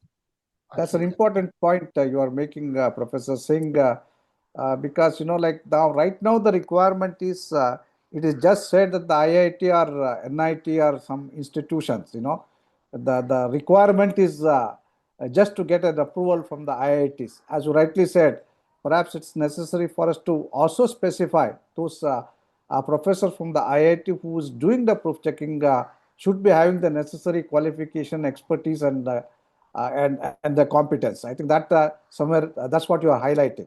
That's what the point you are making. It's a very well made point. Can I say one thing here on this point? Please. I want to say that in this standard or 18299, category 2. No, I'm not talking about category 2. I just want to say this code somehow try to address this issue. It says that team leader of the PDC and the PC can be academy faculty members of the recognized engineering institutions with relevant design experience as given above. So basically, they are trying to say that the professor of institution should also have that kind of a design or that kind of a experience requirement, which is required from non-academic proof checker. It is trying to say something like, but yes, that also The qualifications alone also do not mean anything unless until you have some kind of a interview or examination, written exam system. Yes. Yeah, that's a good clarification. Just while on the subject, like that the category 2, I too had a, like some sort of a misunderstanding about the category 2 as has been explained by Professor Singh. But I was thinking that was my misunderstanding. But I think it seems to be non-implementable. I think we need to have a look at it. In my opinion, category 2 should be category 1 plus independent analysis using the separate software and the independent design calculation. Category 1, whatever you are doing should be doing, but there the independent analysis as far as the, like the independent analysis and the independent checks has to be done without using the Excel sheet of, whatever the Excel sheet which has been produced. No, that is a category 2 specified in the code, what you are telling actually. Yeah. Can I come in, Yeah. Mr. Heggade? I think let us clarify here itself so that everybody is aware of it. So let me come in. Yeah. You see, category 2 proof checking, which is called independent design checking, it's a very common practice, not so much in India, but overseas it is a very common practice. In UK and all consultants, UK consultants working anywhere outside UK. For example, in 98, 96, 98, I was in Malaysia. I was doing one proof checking of a project where I was given only the drawing and all calculations I had to generate and check. So that is called independent design check. Now in India also, I remember way back in 2000 when I was doing the proof checking of AIMS flyover in Delhi and Dholakua flyover in Delhi for PWD Delhi. I was given the task of doing an independent design check, and I only got the drawings, and all the calculations were not only generated by us but submitted to PWD Delhi as a part of proof checking exercise. So it is not uncommon, and only very recently, this last year, no, not last year, sorry, about 3-4 years back, this project on Brahmaputra bridge, which has been now completed. Our role was to do an independent design check. We did all the designs independently before signing the drawing. So it is not uncommon, and in fact, this is the best way to ensure that the design is error-free, because you can use your own model, whatever. You are given a drawing, that means your basic, the span alignment and everything is given. Based on that, you carry out your design. And you tell that whether the reinforcement is okay, thickness is okay, dimensions are okay, and the concept is otherwise you say that these are, you don't have to give any comment on the design. You give comment on the drawing. Yeah, I think that's a good point you're making, but I still feel that I think we can have a discussion on that some other time, because right now I think we have to cover a lot of distance. Alok, I think we'll have to go ahead. I think with this, I'll come to the next professor from IIT Delhi, I think another academician, and who has been involved in the proof checking of some complex structure. Professor Dipti, you are presently a dean and a professor in structural engineering at IIT Delhi.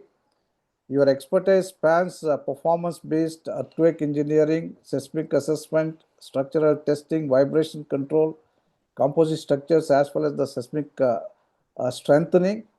You have more than 250 research papers to your credit, and also supervised 150 plus postgraduate and doctoral students. And you have been recently awarded with the Bhatnagar Award. It's a rare distinction, I should say, because as far as my knowledge goes, I think it's to a structural engineering fraternity. It has been given almost 40 years afterwards. I think the last one was, I think, perhaps Jai Krishna, that who got this Bhatnagar Award. So you are a rare, distinguished personality among us. With this background of yours and also the background of proof checking various complex structures, I would like to have your views on the quality of the present system of the proof checking which is there. IITs and other academic institutions are, as you are aware, frequently engaged. As I told during the interaction with the Professor Singh also, because it has been there in the contract. It's specified many times. So you have been doing it, and the IITs are doing it. In your experience of proof checking, what are the most common deficiencies that come to light during your reviews? Are they primarily errors in calculations, modeling assumptions, detailing, interpretation of the codes, or on a fundamental conceptual level itself? What are your sort of views on that?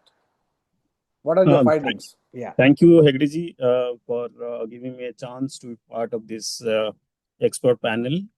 My question is relatively easier to me because it is more towards the technical part rather than the policy and the managerial thing. So I will come to this question like there are some issues, or I will say what my experience goes to the building and bridges. The common issues in the buildings actually is mostly towards the incorrect modeling, actually, like the where to put the hinges, where to put the rigid connections. Sometimes the connections are actually made deliberately to save the reinforcement at some point of time. And then the second one is probably, I will not say that outright violation of the code, but probably the misunderstanding or misinterpretation of the codes, actually code provisions, I will say. For example, if you are actually designing a building like IS 456 800, then you have 875, then 1893.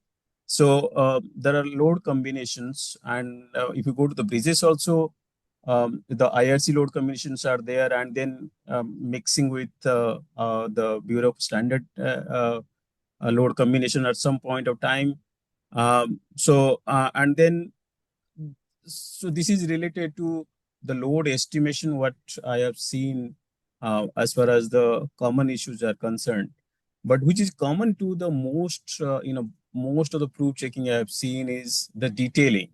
So at what Professor Yogendra Singh actually mentioned, so not everything what we actually put it on the drawings are there in the design codes, right?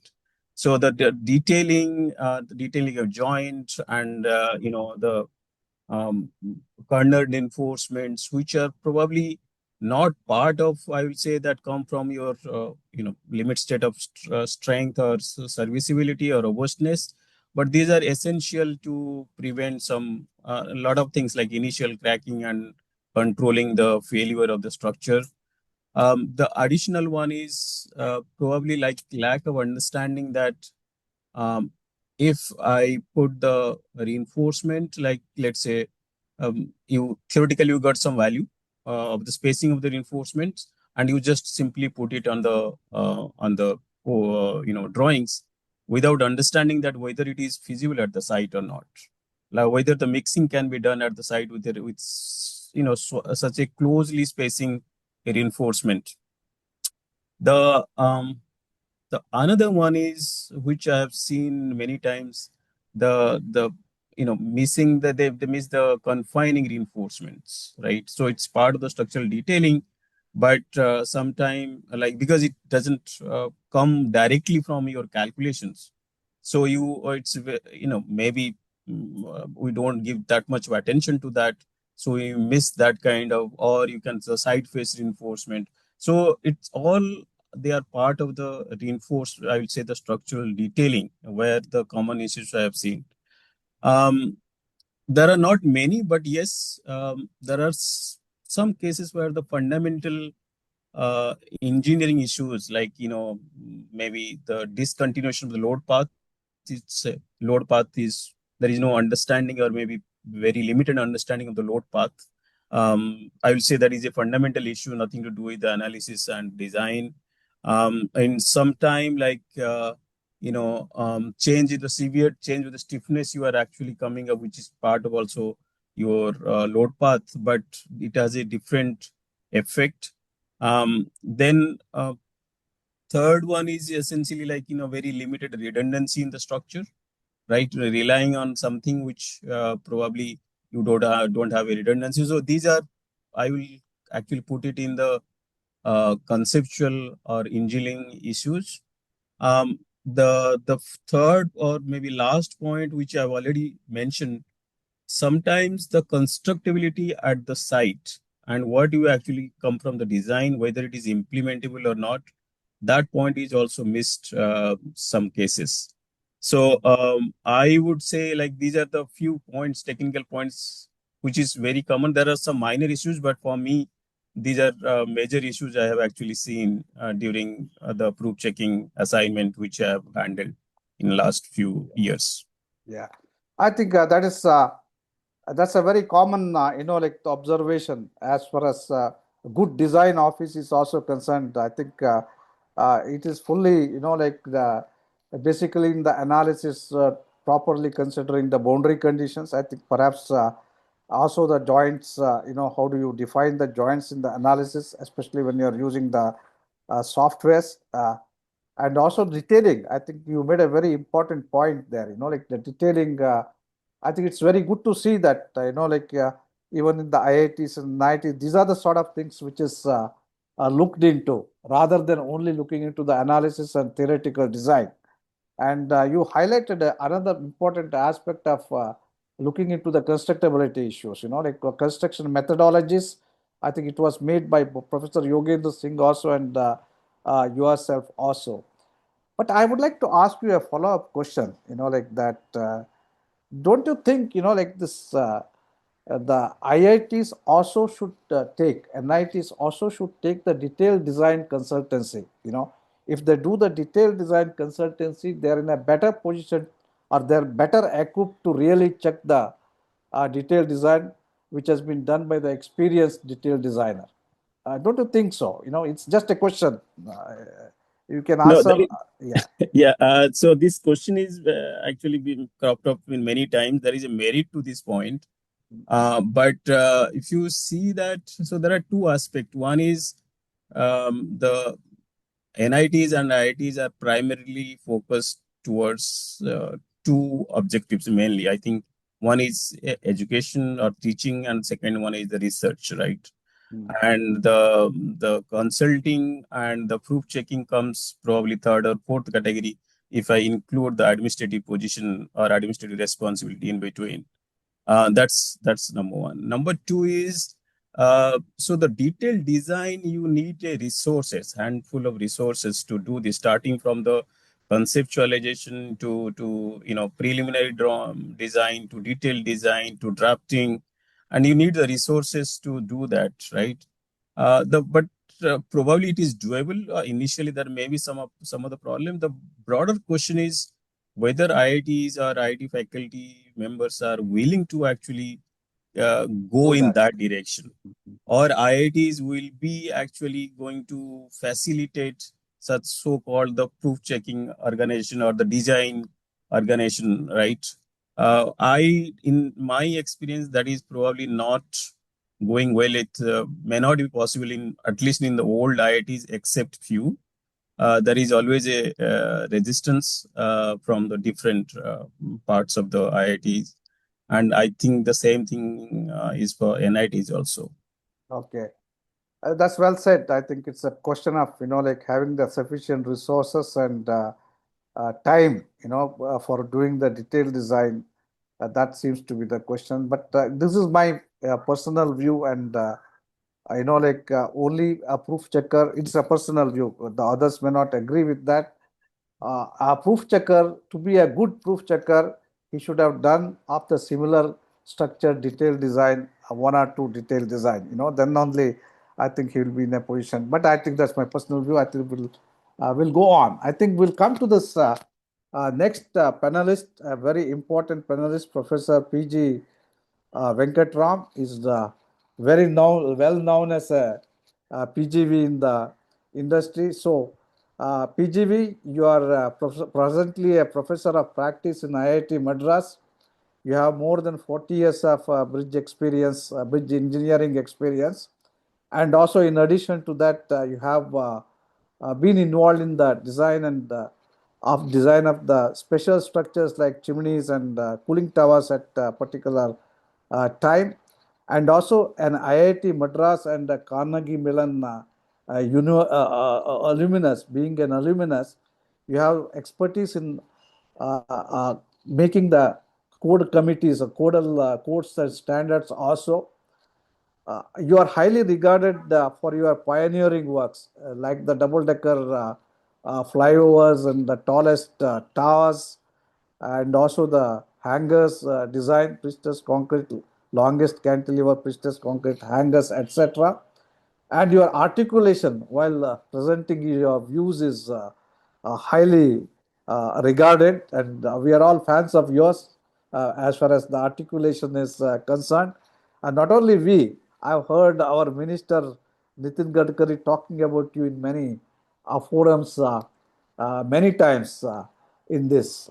So, with this background of yours and also the large detailed design consultancy and also the getting the designs approved by the proof checker, I would like to throw the questions at you on the constructability and the real behavior, also the design versus construction interface. From the bridge engineering experience perspective, how much of proof checking should go beyond numerical analysis and examine constructability, erection methodology, temporary conditions, sequencing, bearings, joints, durability, and the actual load transfer mechanism?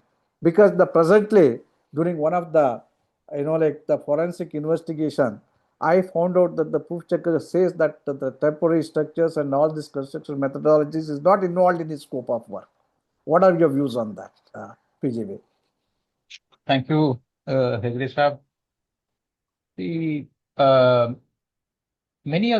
So far, all the speakers have addressed most of these issues in different forms. If you look at the whole process of design, the design as a process, before you start with the design, when a project is conceptualized and it is given out in India, we have for various reasons decided that the EPC mode of procurement of both the project implementation and all the associated services are in the EPC mode or design and build mode. And the mechanism that we have incorporated in our acceptance procedure in all contracts is a compliance-based system. What I mean by compliance, I have a rule book, not unlike a gospel truth, a rule book written by a human being with an idea that is not supposed to encompass all the possibilities in the world, but certain possibilities at the basic levels have been incorporated and it is given, and you are expected or you pick a contract stating that I will comply to this code. That's all that's expected. In a contract, once you have minimal expectations, remember all design standards are the minimalist expectation, not the best. Whereas when we talk about proof checking, then we add on the moral dimension to say you must do your best. You can't have moral obligation and contract running together. Yeah. If you wanted a higher standard, it should be defined. And this is where the issue comes from the owner's perspective. All owners have decided, Mr. Srivastava had indicated. Remember, the proof checking appointment by contractors, which you are criticizing today, it has a history as to why it came about. In the early days, when I say early days, I'm talking about early 2000s. The proof checking aspect was handled by the so-called authority engineer, and we were implementing infrastructure projects in the public-private partnership mode or the BOT mode. At that time, remember that the BOT operators were investors. They were neither contractors Some places they were a mixture of contractors and investors, but they were basically investors conceptually, and they all uniformly complained that the authority engineer or the independent engineer is not approving the design in time. The problem started with in time. And the authority, the checking was in the owner's control because independent engineers were appointed by the owners. When this complaint came and the BOT model went for a toss due to various financial reasons, and they shifted to hybrid annuity and EPC mode of implementation, they gave the onus of proof checking to the contractor. That is how it came about that proof checkers were appointed by contractor first. Somewhere around 2012, 2013 period, this change took over. However, as a member of the fraternity of practicing engineers on both sides, that system was abused very badly. All of you have highlighted how various ways proof checking is done. Contractor was, since time was an essence, he picked those people who will clear it fast, irrespective of what is the level of checking. And then after some time, the owner, NHAI, ministry, they all realized that they're not getting anything out of the proof checking done by the contractor. So they took back the authority, and now we have two levels of proof checking. There's a proof checking appointed by the contractor for what it is worth, and then there's a proof checking done by the authority on their own behalf. Now, so you have multiple barriers that, so every proof checking becomes a barrier. And if we criticize the system, we're all participants in it. There's no point in pointing fingers at one. But the most important thing is the moment you choose an EPC mode of contracting, you're basically expressed officially that I am looking for the minimal standards. I am not looking for the maximum standards. Because maximum standards to test the owner to apply his mind, put it in the contract condition, these are the minimum things I will require. Don't say that it's not a fair game to say that I give you the standards, say comply and give me the best price and be very competitive. It's not going to happen. So under these circumstances, what is happening is we have proof checking concepts which have got diluted, and therefore we are having this debate. So we have mushroomed all kinds of varieties of proof checking. Professor Yogendra has really identified various types that are happening. So we have still not come to uniform definition of what proof checking is yet. So the question is, we talked about its effect, and you asked me about the constructability aspect. Please remember, all checking starts with first the basis of design. I have worked in this industry and I have retired from it, and I have not seen one project in which design basis report was ever approved. We have prepared design basis report consistently for every project that I have worked on. Not even one of them gets approved. Why? Because neither the contractor pursues for it, nor does the proof checker want it, nor does the authority engineer wants it, nor does the owner want it. Why? The main reason for it is design basis report. And remember, for a single bridge, single structure, it is okay to manage this. But once somebody from NHAI explained that linear project, you have to apply your mind as a common document for all the structures in the beginning of the project. Here I will blame everybody. The owner is also not interested. He wants to start the project. Contractor is not interested in looking at the whole project in the beginning. He has his own priority. I want to start billing now. I want to start construction now. So he wants to break down the whole design basis report into pieces. So once design basis is not approved, no method of checking will ever work. And the problem with design basis report is it's not an approval of loading, design standards, etc. It is also an approval of construction methodology, sequence of construction, erection, the process you will follow, etc. And they don't want to commit it at that time. So early in the project, they don't want to commit it. So what happens is we start doing piecemeal checking. So invariably, the processes get delayed, especially if you have multiple checkers. Remember, right now you have a proof checker from the contractor. You have proof checking from the owner side also, in order to make up for the so-called perceived shortcoming in the proof checking by the contractor. Is there any way around it? The way around it is to change from compliance-based contracting system to a responsibility-based.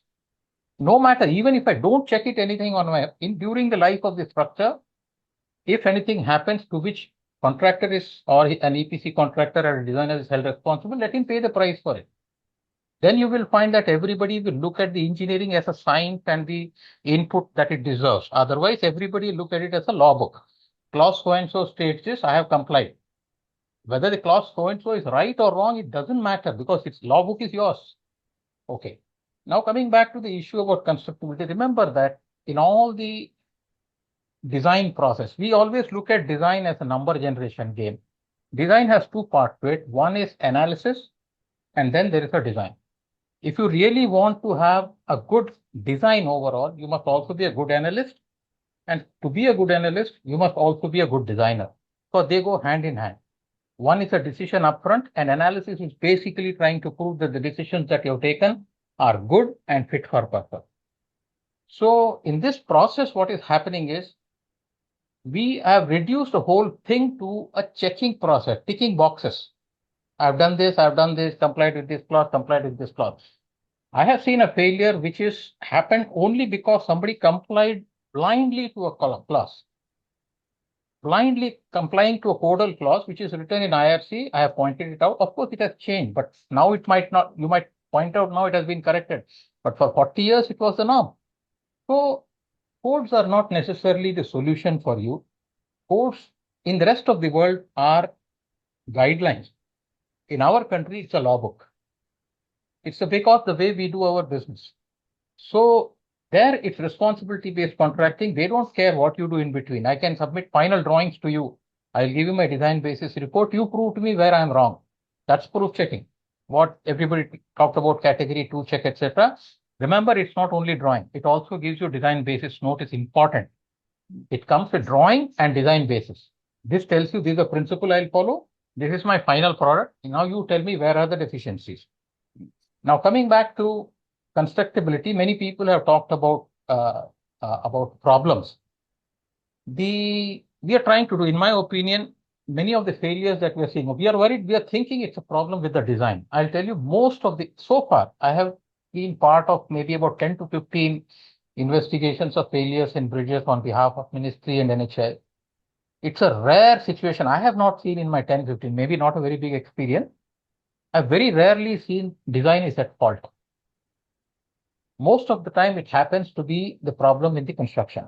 Now, the point is, how do you hold a designer responsible for a construction activity in which you have not defined a role? Now, if you define a role for him in construction, then you are basically telling the approved checker is going to be your supervisor. You have to change the role definition altogether. You have to restructure the way you let out your projects. And that's not going to happen. So if you want to have a focused discussion, you realize first define what proof checking you want to do. So coming back to the issue about constructability, we have never upgraded our work methodology to live up to the expectations of the new design standard. Please remember that till 2012, at least the road bridge sector side, we used to design everything by working stress method. In working stress method, there was a huge margin of safety, and it used to be create what I call, my terminology, not a common term, right? It used to create what I call forgiving structures. It says, okay, you committed a mistake, I'll still survive. But what's happening today is, people have all mentioned that the contracts are going at 20% below estimate prices. That's a competitive nature of the business. But you have not set any standard for them how they should comply to. Now with 20% coming, everybody will make that margins only by highly optimized design. And highly optimized design requires a very professional way of construction. So setting up design rules, design standards, not good enough. You have to set up construction rule, construction standards. We talk about it, but unfortunately, we are not able to do any modifications to those aspects of it and make them as a rule book. I mean, we like rule books, but we are not making them like rule books so stringent. So we allow them freedom. And just to point out to you, like in a construction practice, the only acceptance criteria for concrete, contractually, I'm not talking about morally, contractually, the only acceptance criteria for concrete is physical appearance and cube test during concrete. These are the only two bases on which anybody questions whether this concrete is suitable or not. While you might have higher standards for NDT and all that, none of them are contractually implementable because you ask them to only test cube. And he will test the cube, they will all pass. I'm not saying they're passing by hanky-panky, they're passing honestly because there's a big disconnect between cube production, cube testing, and the in situ production on placement of concrete and achieving the desired properties for it in situ. So there's a big mismatch in the whole process. So we are all focusing on thinking there's something wrong with the design. I'm 100% sure there are certain things wrong with the design, but far bigger mistakes are happening in the construction process. Now, coming back to the proof checking at the basic level, the temporary works are all examined.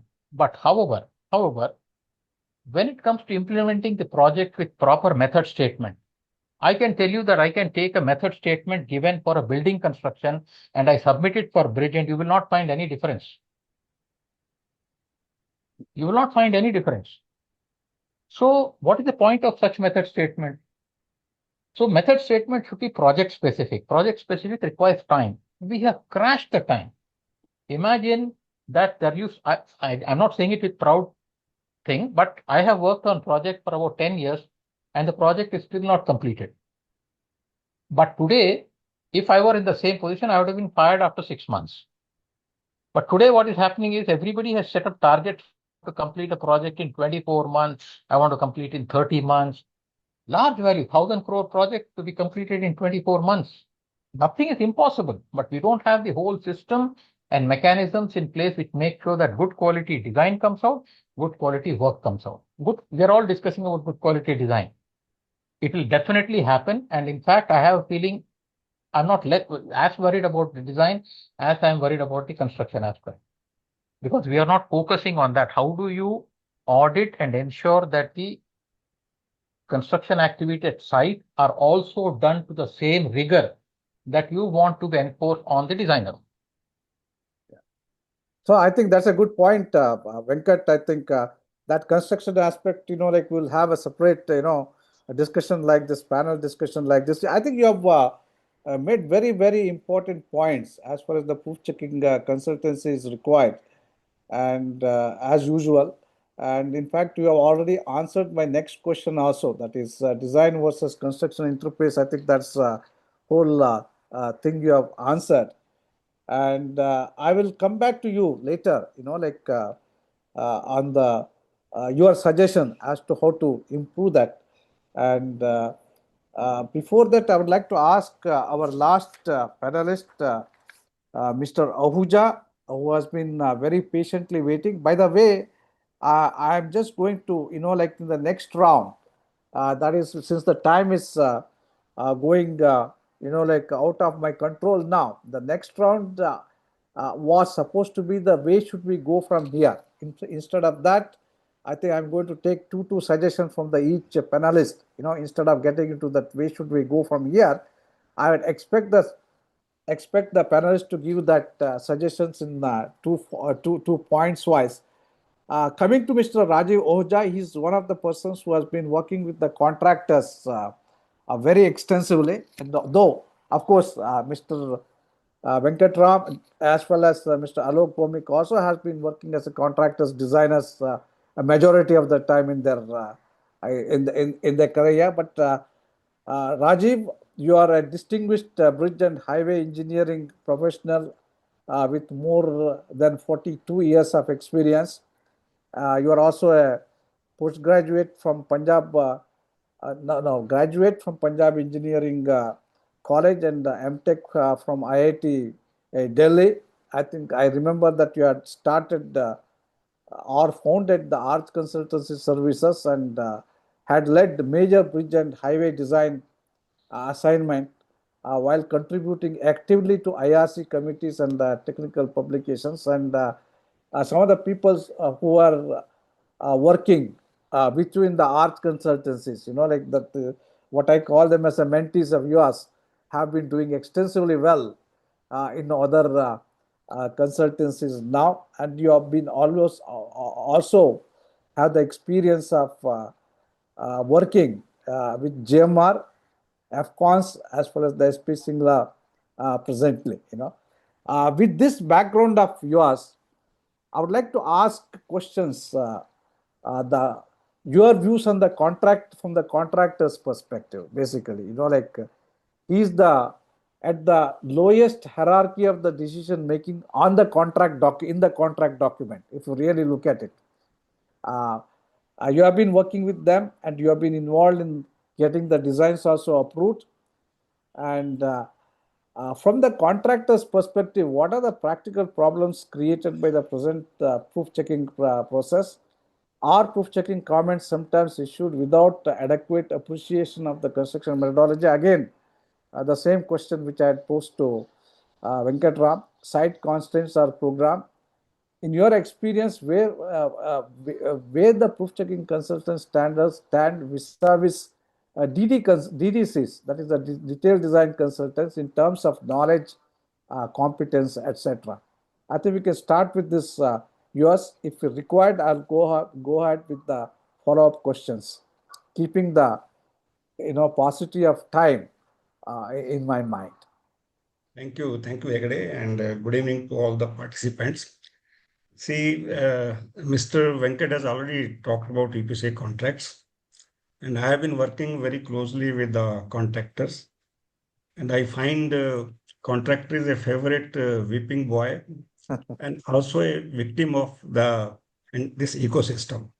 See, when we talk of proof consultancy, see, the EPC contract specifies safety consultant. A contractor has to engage a safety consultant. Now, what is the role of safety consultant? The safety consultant will carry out the safety audit in respect of all such designs, details that have a bearing on safety of users, as well as pedestrian, as well as animals. So what does it mean? I mean, he takes the responsibility of the all types of structure. Now, you will be surprised to find, I mean, many of may not be aware of that. A safety consultant signs all the drawings. I mean, whether it's a highway drawing, road marking, crash barriers. He even signs structural drawing which he doesn't understand. Because the authority engineer will not accept any drawing which is not signed by a proof consultant and for which no certificate is issued by the safety consultant. Now, why this role of safety auditor or safety consultant is not defined in EPC contract? Basically, the purpose of safety consultant was to see that, safety of the vehicles, safety of the passengers, and he should focus on road marking, road safety measures, and things like that. But with this just one sentence in the EPC contract, he is supposed to sign, supposed to issue certificates for all drawings, and that is happening. So as it becomes a stamping exercise, the contractor runs after him and he has to sign the drawing. So this is as far as the safety consultant is concerned. Now, next is proof consultant. Now, for proof consultant, there are just two sentences in EPC contract. The two sentences are, the proof consultant shall evolve a system approach with the design director so as to minimize the time required for final design and construction drawing. So a EPC contractor appoints a design director who is supposed to be, a great guy who knows everything about, survey, hydrological survey, hydrological aspect, geotechnical aspect, structural design, construction, everything he should know. And he is supposed to approve the drawing in the first instance. So once he signs the drawing, then it goes to the proof consultant. And then proof consultant is supposed to check, structural drawing, design, and all that. And then there is a third level in many contracts. In many EPC contracts, it's specified that there will be IIT will be engaged as an auditor. Now that's a third level of consultancy. So IIT is engaged. So the drawings have to be signed by IIT also. So the contractor first runs after his own consultant. I mean, who I don't blame anybody because our contracts are framed like that. In EPC contract, you will be shocked to know that 90 days is specified for submission for getting approval from the authority engineer. 90 days. Now, in a very complex project, you may have spent 5-6 months in investigation alone, doing hundreds of boreholes, bathymetric survey, and things like that.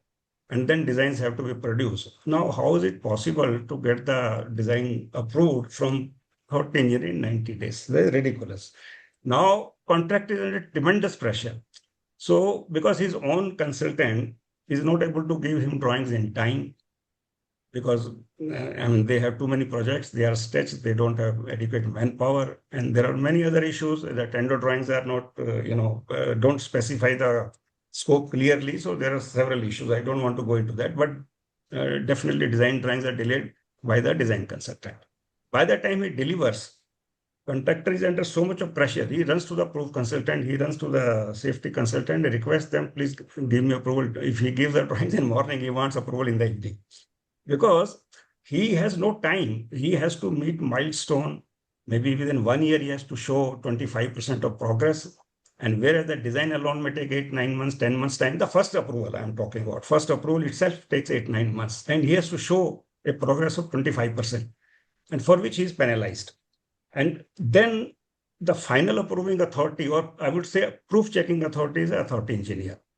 Authority engineer, though the contract says his role is to review and approve the design and drawing, but he is a final approving authority. Authority trusts only authority engineer.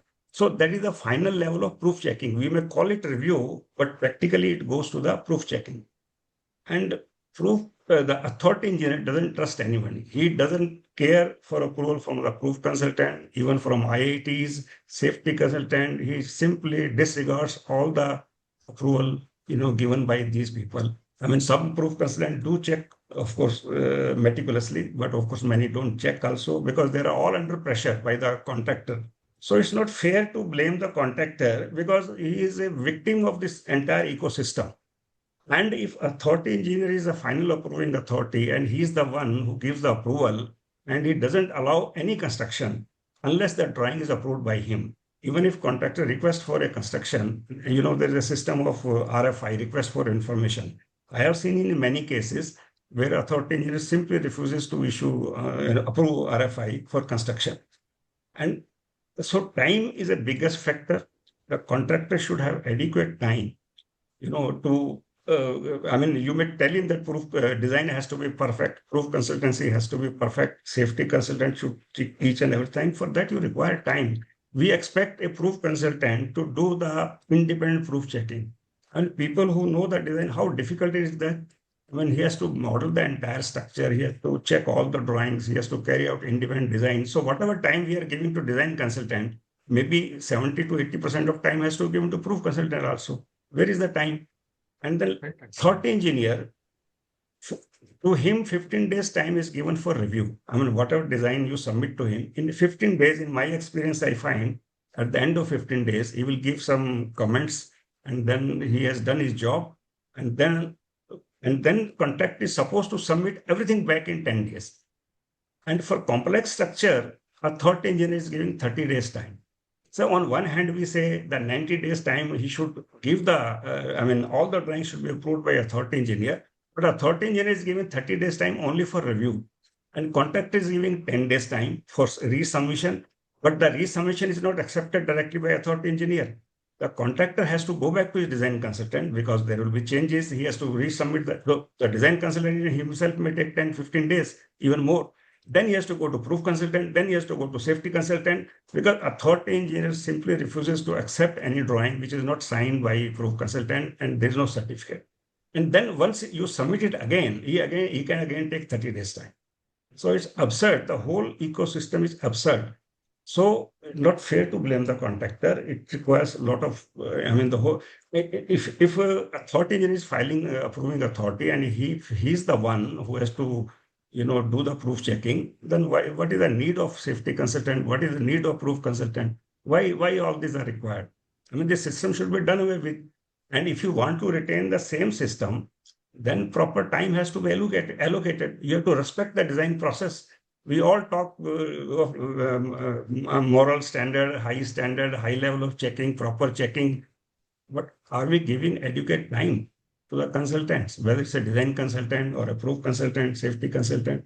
So when you don't give any time to them, and there is no time properly allocated in the contract itself for this activity, I mean, how can you expect the job to be done properly? It can never be done. Like Mr. Venkatram also said same thing. It's impossible. We are living in a fool's paradise if we, are having such high expectations. Contract is lost. He's lost in, in this whole complex web. So naturally, he has to do the time, complete that job in time. His time is not extended. His completion period remains same. And there's a strange clause in contract, irrespective of the approval from authority engineer, irrespective of the delay by authority engineer in reviewing your design, no time extension will be given. Contractor is fully responsible for all the delays. and even the cost implication. So authority engineer has no responsibility. I think this entire ecosystem has to be changed if you are serious about the proof checking and design related activities. So Yeah, I think thank you. your views in a way seem to be sort of like coinciding the views of PG Venkatram. As far as the contractor is concerned, I think he seems to be having the same sort of a problem, what I could see. And basically, Rajiv, what you're trying to say is the time is the culprit here. I think the sufficient time has to be given for the proof checking consultancy, including the detailed design consultancy also. I think the authorities who are here from the owner's side may look into that. And that's how we'll put it across. And what we do now, it's already 6 o'clock. I think we were supposed to be having the next round of discussion on where should we go from here. So far, we have discussed where are we. Can I add But one word? yes, during Only one word. Yes, Venkat. See, the point is if you look at the feedback from the people who have worked in the industry, Yes. what you are getting is this status and this doubt about the proof checking process is created primarily at the origin of the project conception, wherein you crash all the time, thinking that this is a well-defined process, whereas Yeah. it is not a well-defined process, and you put a pressure on everybody to find shortcuts, not to avoid shortcuts, but to find shortcuts. And when we are in this state of affairs about discussing about the state of proof checking, that's all. Yeah, I think that's a good point. And what I'm going to do is, we were supposed to be having discussion on a second round discussion. Where should we go from here? We have discussed so far on where are we. But what I'm going to do is, I'm going to ask each panelist two suggestions as to where should we go from here, And I request this panelist to be a little bit, brief, around 30 seconds. If they can give two suggestions each, I think it will be very helpful so that we can take up the questions in the question and answer box at least for 15 to 20 minutes. Because I've seen the questions. There are more statements like why the proof checking is not done properly rather than the question. So I think we'll be able to finish those questions within question and answers within 15 minutes. That is why I would like to ask each of you, one final question as a way forward. I think if you have to make it so two suggestions, two major changes in the proof checking system in India, what should be those changes to be? And Alok, I think we can start with you, so that it will be a takeaway. I would request you to give me a minute, not 30 seconds, because it's a very complex thing. Please go ahead. Basically, I have listened to all very, very useful comments. Now, let me show the elephant in the room. The elephant in the room is we have to get into the root cause of why the quality of design proof checking is so bad, and we are discussing about proof checking. But let us understand the root cause. The root cause, the onus lies with the owner consultant, owner client. Firstly, let us understand why our situation is so bad. It is because the demand is far, far more higher than the supply. Let us face this reality. The supply of competent engineers, competent consultants, competent contractors are nowhere matching with the demand. So what the clients, particularly in the infrastructure, has done way back about 10 years or 12 years back, is they diluted the requirement of pre-qualification, and owner clients would agree with me. In the process, by diluting the requirement of the contractors, there are incompetent contractors who are in the business.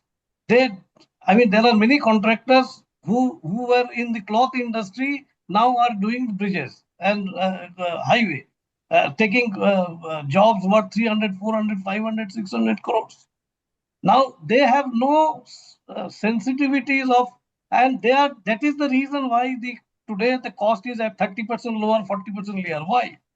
Because now by diluting the eligibility criteria, we have a reverse situation. We have ample number of contractors And for jobs worth 900 crores, everybody is at par. So people without understanding are quoting 30%, 40% lower than the estimated cost. And that has to be addressed. Now, once a contractor who is incompetent is taking a job at 30% lower, even if he is competent, after losing 3 jobs, in the 4th job, he will also quote low because it's a question of his survival. Now, once the job is taken at 30% lower the estimated price, he will have to cut the corners from design consultant. He will have to engage a proof consult, and the time factors, of course, Rajiv has very nicely and PGV has very nicely put. So put together all this, the quality of proof checking ought to suffer. Because the client is not interested, honestly, to get a, they may desire, they may wish that the design should be safe and all, but the process do not satisfy. So it's a systemic problem. Now, so what should be done? I mean, briefly, number one, I think you have to follow strictly 18299 for proof checking, and you have to define very clearly the role and responsibilities of designer and proof checker.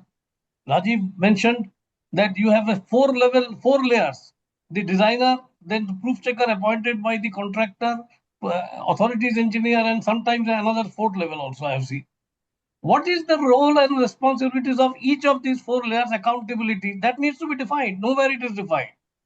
In fact, when there is a failure, it is only the contractor who is accountable. Unless there is a criminal investigation, there everybody is accounted. But otherwise, I have seen several failures, mishaps, where there is no casualty. There only the contractor is taking the brunt. There is no accountability on the consultant, design consultant, proof checker, or authorities engineer. They are not blacklisted. They are not given any penalty. Only when there is a casualty, people die, and then it comes to the media, and there is a criminal investigation. Yes, there everybody gets roped in. So basically, it's a systemic problem which only the owner first have to address. This is in short what I wanted to say. Thank you. Thank you, Alok, for that suggestion. Basically, you are talking about your suggestion is to make sure that the accountability is established at the different levels, not only for the proof checking consultants, even for the others also. That's what your point is. I have noted that. I jotted that. I think, Goel Saab, what are the 2 major changes to the proof checking system in India you would propose if it is in your hand? You are asking a very nice question. The first and foremost requirement is that we have to be honest to ourselves. Whatever we are doing, we should be honest to whatever we are saying. Now, my concern is when we say a DPR has been submitted, what does it mean? We say it is detailed project report. And when we say detailed project report, we mean that it contains the detailed estimate also. So, honestly speaking, I could not get the answer of this question from anybody. If we are giving a detailed estimate, that implies that we are also having the detailed design. If we are not having a detailed design with us, how can we say it is the DPR is containing the detailed estimate also? And if the detailed design is available, where is the question of having a consultant and a proof consultant? I don't know whether I may be having a wrong understanding, but those people who are in field, they can have to give a thought on this, whatever I'm saying, because what I have understood, whenever the DPR is submitted to the finance people, they insist for a certificate from the engineers that you say that this DPR is containing the detailed estimate and detailed designs are available. Unless until that is there, how can we go for a EPC contract? If the detailed design is already there, then where is the question of having an authority engineer? Where is the question of having a detailed design consultant? Where is the question of having a proof consultant? We have to be honest to ourselves, first of all. If we cannot give honest answers to these questions, we are basically just passing time. This is the first thing. Second thing, which I want to say is, we have to merge the two things. One person who is making the DPR, after making the DPR, submitting the DPR, that consultant is off the scene. He is nowhere in the picture now, because henceforth the project will be sanctioned. Then there would be a contractor, who is the EPC contractor. He will have a fresh set of consultant. He will have a fresh set of proof consultant, and there would be a fresh set of PMC. So there is no connect between whatever he has done and whatever is being executed at the site. So there are issues, differences. Whatever has been given in the DPR is not executable, and the person is not available. Now the new things will come up. So this is creating loss of time in execution, delaying the project, because rework has to be done. So we should have a system where nothing is required to be reworked. So let us see holistically the whole process, how we are executing the projects, how we are planning the projects, and if there is any disconnect, we have to bridge that gap. That is my submission. Thank you. Thank you. I think the question about this DPR has been raised at the highest levels these days, like even at the ministerial level also, especially as far as the highway sector is concerned. I think Mr. Nitin Gadkari has been also talking about it. And there are instances where DPRs, like not properly done. But I think that is, I don't think that is in a way connected to this, like that's a conceptual design. DPR, as you rightly say, it has to be detailed design has to be done to the extent possible for your estimation to be perfect. That is what it is. But I think regarding the conceptual design, the proof checking is concerned, I don't think the DPR has got to do anything. This is what my personal opinion, Goel sab. And let us come to our next, like Anshumali Srivastava. I think you already given two good suggestions. As I can remember earlier, I think the proof checking consultant has to be at the site. He has to visit the site, and also he has to take into consideration the constructability aspects while proof checking. Otherwise, there is a serious possibility of like some mishaps taking place. Since you already given two way forward suggestions, Srivastava, I think I'm going to ask you another question. Should India move forward a risk-based national framework for proof checking? That is, where the proof extent of review, the proof checking is linked to the consequence of failure and structural complexity. Should there be a sort of a kind of proof checking which has to be done, has the relationship between the consequence of the structural failure and the consequences? Srivastava. Yes, sir. You have asked a very pertinent question. In fact, part of this authority, NHAI, has already taken up in the revised model document for our DPR consultant selection, wherein we have asked that we will be paying a fixed cost of sum to selected DPR consultant, but he has to quote performance security. So whosoever gives the highest performance security will be the bidder. That means it gives a confidence level, how confident they are for their DPR preparation and design submission. So similar aspect actually needs to be implied. And now since we already have a IS code as well, so I would like to suggest that in any road project or any highway project, we have mainly three types of structures, or I would say designs. One is low consequence design, like normal, minor bridges, culverts, this and that. Then there are moderate complexity bridges, underpasses, skewed bridges. Then there are long span bridges. Third category is very high complexity and high consequence category, like cable stayed bridges, extra dose bridges. So we need to have a selection of this proof consultant based on the complexity of the project, wherein we will, and the selection of proof consultant should, like already so many other panelists have suggested that in 2010 or 12, the selection of proof consultant burden was put on the EPC or HAM or toll contractor.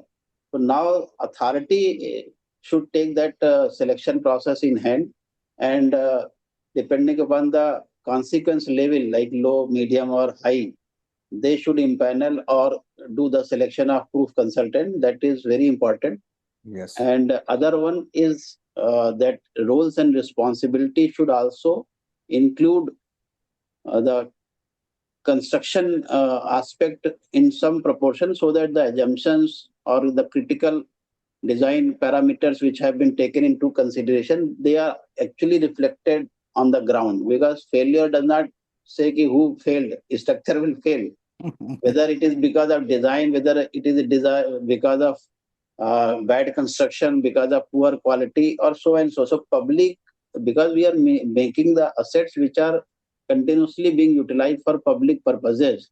So public safety at large is very highly becomes risk prone in case any reason becomes the reason for failure. So end to end, we have to plug the gaps. So that way, so basic purpose of in starting this proof consultancy was to avoid any kind of failure. So that mission we have to keep in our mind. And with that, my suggestion would be like authority should restart selection of proof consultant on its own, and low, medium and high consequence level, based on that, the ability and selection of proof consultant should be there. And they also, scope should also include that they should at least quarterly or something once, whatever will be the periodicity depending upon the project complexity, they should visit the site to just see whether whatever is assumed is being translated on ground. Yeah, thank you. I think Srivastava, you are making again an important point, articulated manner, and I think you are highlighting and emphasizing on the point that there has to be a connection, connectivity between the design and the construction. That interface has to be strengthened so that like there is a proper understanding of the design, which has to be ultimately realized at the construction sites. I think that's a very important point. You have empathically made those points.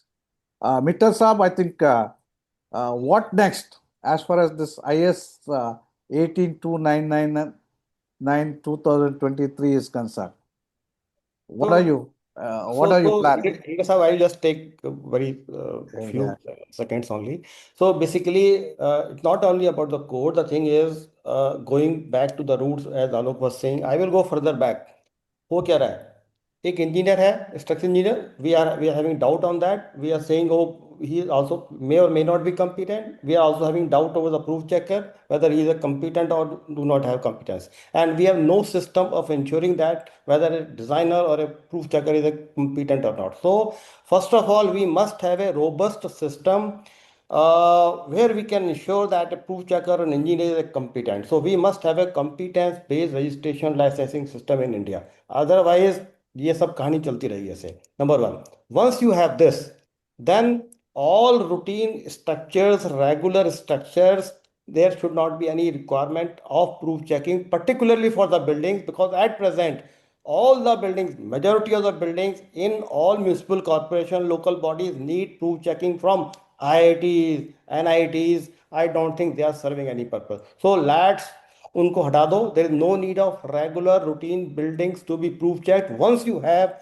that competence-based registration system. Number two. Number three, this standard. Now we have a standard. We just make it popular and just try to implement it in all authorities, all government departments and all private sector. I think this is the only way I think this problem can be resolved. That's all. Even if it is category 1, if it can be implemented, that will be good. That's what I feel. Manoj, even if it is category 1, I think that's a good point. Can I come in just for few seconds. Very brief, because you know Just we are brief, running very short. brief. We are running short of time. See, I mentioned in my opening remarks about this Marison Committee report, and I will just read the last line of the Marison Committee report, which is very interesting. It says, in the last concluding remark of Marison is, no amount of writing of design codes and writing of contracts can in the end be guaranteed to prevent the results of stupidity, carelessness, or incompetence.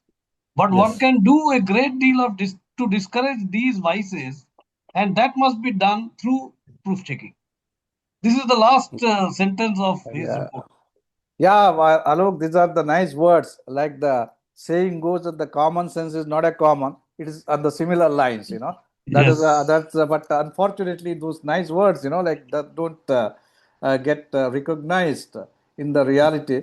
Professor Singh, I think if IAStructE were to recommend only two major changes to the proof checking system, what would you suggest those changes to be? The two things. First, I will like to echo what Mr. Goel said. Whether it is part of DPR or otherwise, design should be completed before construction starts. What is happening currently, even if the designer is appointed, the actual design will come when that particular component, even if like I have experience of a dam, if a component of the dam is to be constructed 2 years later, the design will come 2 years later, not now. Even though the proof checker has been hired now, the designer has been hired now. So this is the practice. And in that process, proof checker is shown as the culprit. Who is the person? He is the person who is holding down the whole progress of the project, and he is under tremendous pressure. So the design process should be completed before the construction has started. That is one.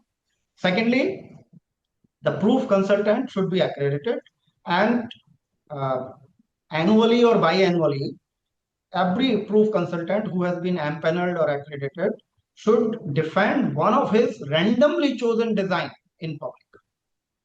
So it should not be, it may be too idealistic, but otherwise, if it is hidden, no third person knows what is going on between, what is conspiring between two people, designer and proof checker. This business will go on. If they have to defend one of their randomly chosen design in public, then they will improve their practices. So that's my understanding. Yeah, thank you, Professor Singh. And Dipti, what are your two suggestions?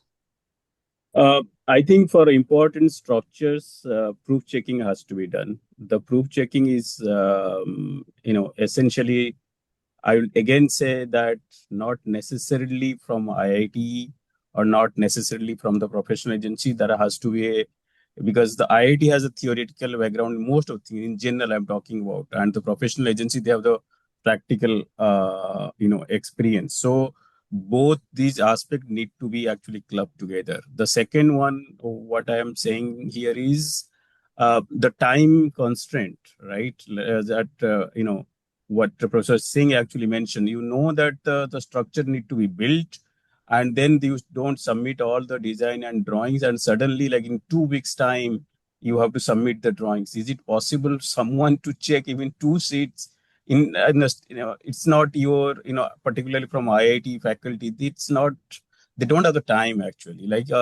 And then you miss, it's very likely that you may not actually, give 100% time to there.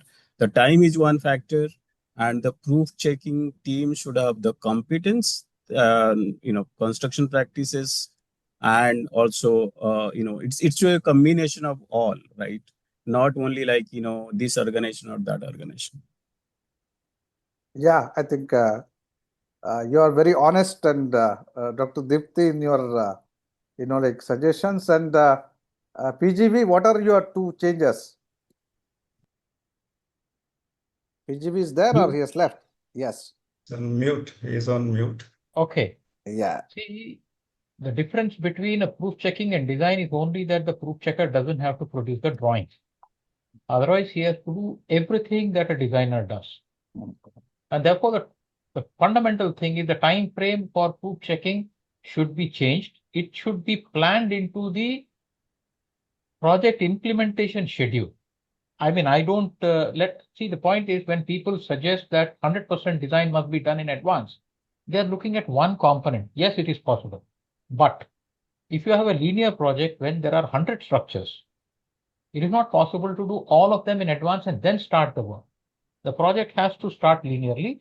So therefore, putting contractual condition that in 90 days you have to submit the design in 2 weeks without defining the components of the project involved, it is not correct. Maybe for a major single structure like a dam, etc., which is a single unit, single hole, you cannot divide it into part.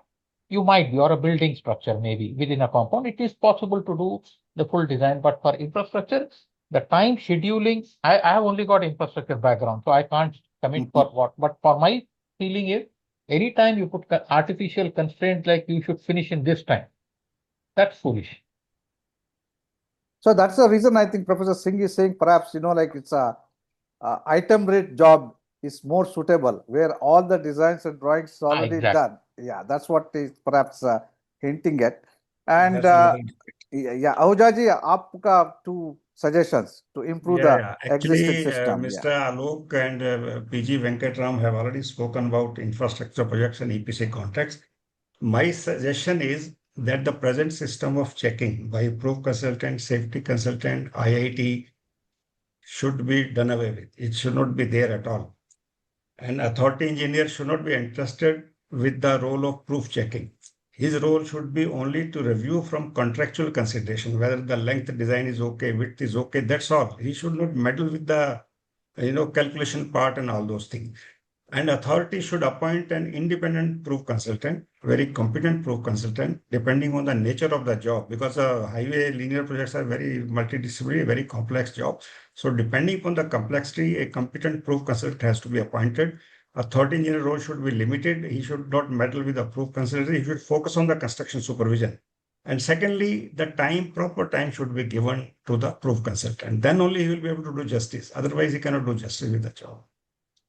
Yeah, I agree with your last point, Ahuja ji, about the time constant, but I rather, agree with Professor Singh as far as the accreditation, and it should not be, we cannot come to a conclusion that, IIT and NIT should not be, employed at all. If they have got the, experience and the practical experience as has been explained by Professor Singh, I think it is it should be performance based.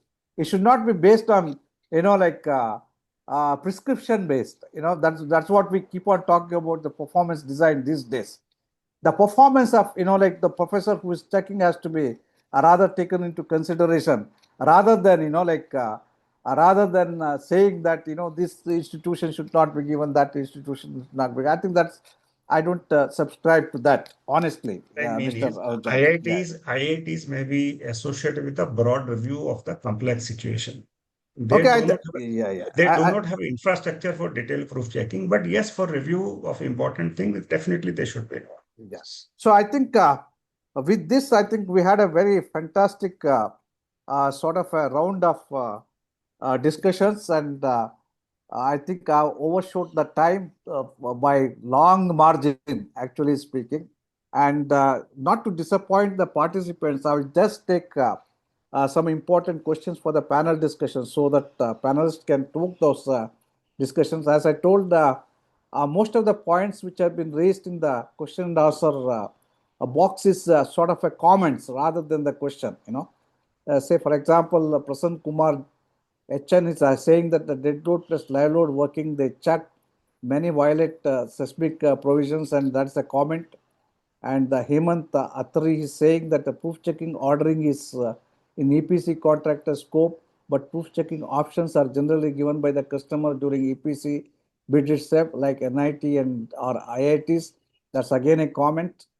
And Manjit Singh Hora says that the IS code 18299 related to proof checking exists, but still not implemented by the various organization. It should be enforced strictly by NIT and IITs, etc. That is not the the problem of NITs and IITs. I think it should be written there, that as per the category 1 or category 2 proof checking has to be done. And Akash Thakur says, do you have any product that make old villages homes that are made up of lime? So this question hasn't got to do anything with the proof checking, it looks like. And the Hemant Atri again asks, above practice is in the substation bits of state utilities. I think it's related to the above question. Gyan Singh is given a long explanation, major disadvantages, concerns, unnecessary comments instead of the risk-based checking. Proof checker may raise large number of minor. I think basically he's talking about, like the process of proof checking, it has to be done properly. And most of the comments which is there here, it looks like what we have discussed in detail so far in our discussions. And the Piyanshu Gandhi is saying, can we see presentation or like mouth discussion only? No, I think this is we didn't have any presentations in the panel discussion. Jansin again asking, consultants capture or scope encroachment in some situations. Repeated recommendation may gradually move from checking into a providing design solution. This can create a perception or an actual situation where the proof checking consultant is attempting to establish itself as the preferred consultant for subsequent design. Project delays and the additional cost over conservatism may be mistaken for better engineering. Yes, I think that's one of the observations made by the participant. As we can see, there is no question in that. Proof checking of existing buildings is usually done only for gravity doors, combination not for any lateral loads. Is it? No, it's not correct. Actually, if that is done, it is not right. Only to the proof checking for the gravity loads. All loads you will have to do it. Ravindra Shekhar says, in my opinion, if the DBR is made with all care and the analysis is done in sensible way, applying all load combination, most of the job of the proof designer is minimized. But it is a strain that the government institutions which are not including expenditure for updating the software, the proof designers are not incurring expenditure position to do justification to the project. I would like to clarify here one thing. There are three types of designs at the various levels.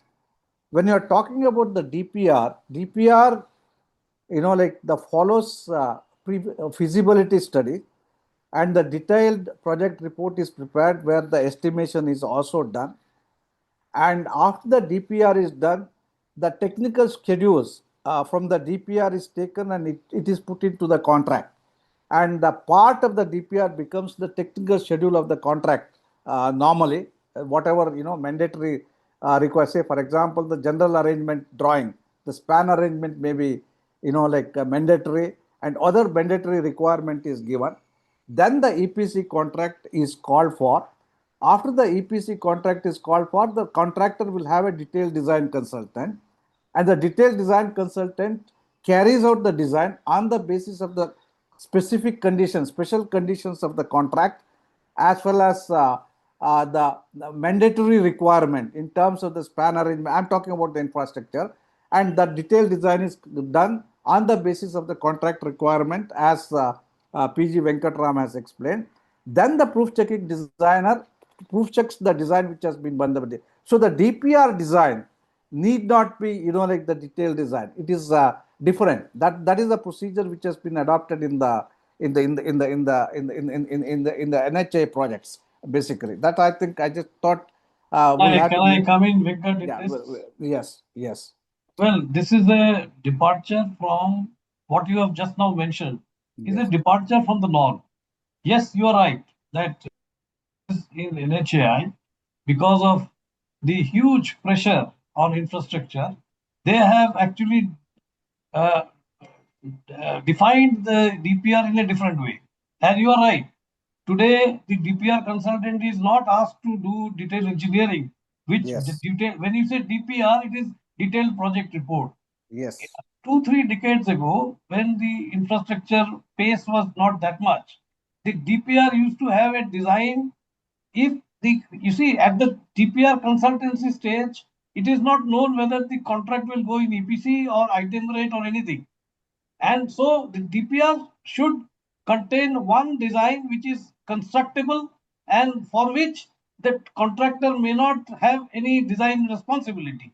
But today, because client knows, NHAI knows in advance that it is going to go to APC and they have paucity of time, they say आपको design नहीं करना है, ज्यादा concept दिखा के एक bit document बना दो क्योंकि वो ईपीसी में जाने वाला है. This is a redefined DPR, which is what I think Mr. Goel also mentioned. And this is the problem. This is the root cause of the problems that the contractor faces during the construction. Yeah, that could be a variable views on that. I think some of the people may not be, agreeing to that. That's the reason it has been accepted in NHI. That the design which has been done should be done to such an extent where the actual estimation can be done. On the basis of the preliminary designs also, it is possible to make the guesstimate or an estimate, what we call it as. That is the line which has been taken, if I am not mistaken, in NHAI. There could be a debate on that. I think due to the paucity of the time, I think let us postpone the debate some other time. Now, Vijay Deshpande says, what is the legal responsibility of proof checking consultant? Presently, it is assumed that the DDC is responsible and proof checking consultant is only a aid to owner. I think that is where the problem is. I think we have all discussed what should be the responsibility of the proof checking consultant, and that is all the panel discussion about Mr. Deshpande. Manjit Singh Hora says, Heggade sir, this standard actually specified this issue actually. Yeah, I agree. So I think this code should be referred, and this code addresses this issue. Absolutely. Manjit Singh Hora says that the empanelment of proof checkers should be done based on his specialization and expertise in the area of structural engineering mainly. A proof checker should have P certification, which is awarded based on his professional expertise. I think it can be looked into. I think that is one of the suggestions which can be taken into consideration. It's basically talking about the accreditation here, what I can see. Sumant Gupta is saying exchange of independent calculation by proof consultant and design consultant may help in swift reconciliation of disputes. Client should pay PC and DDC or the same.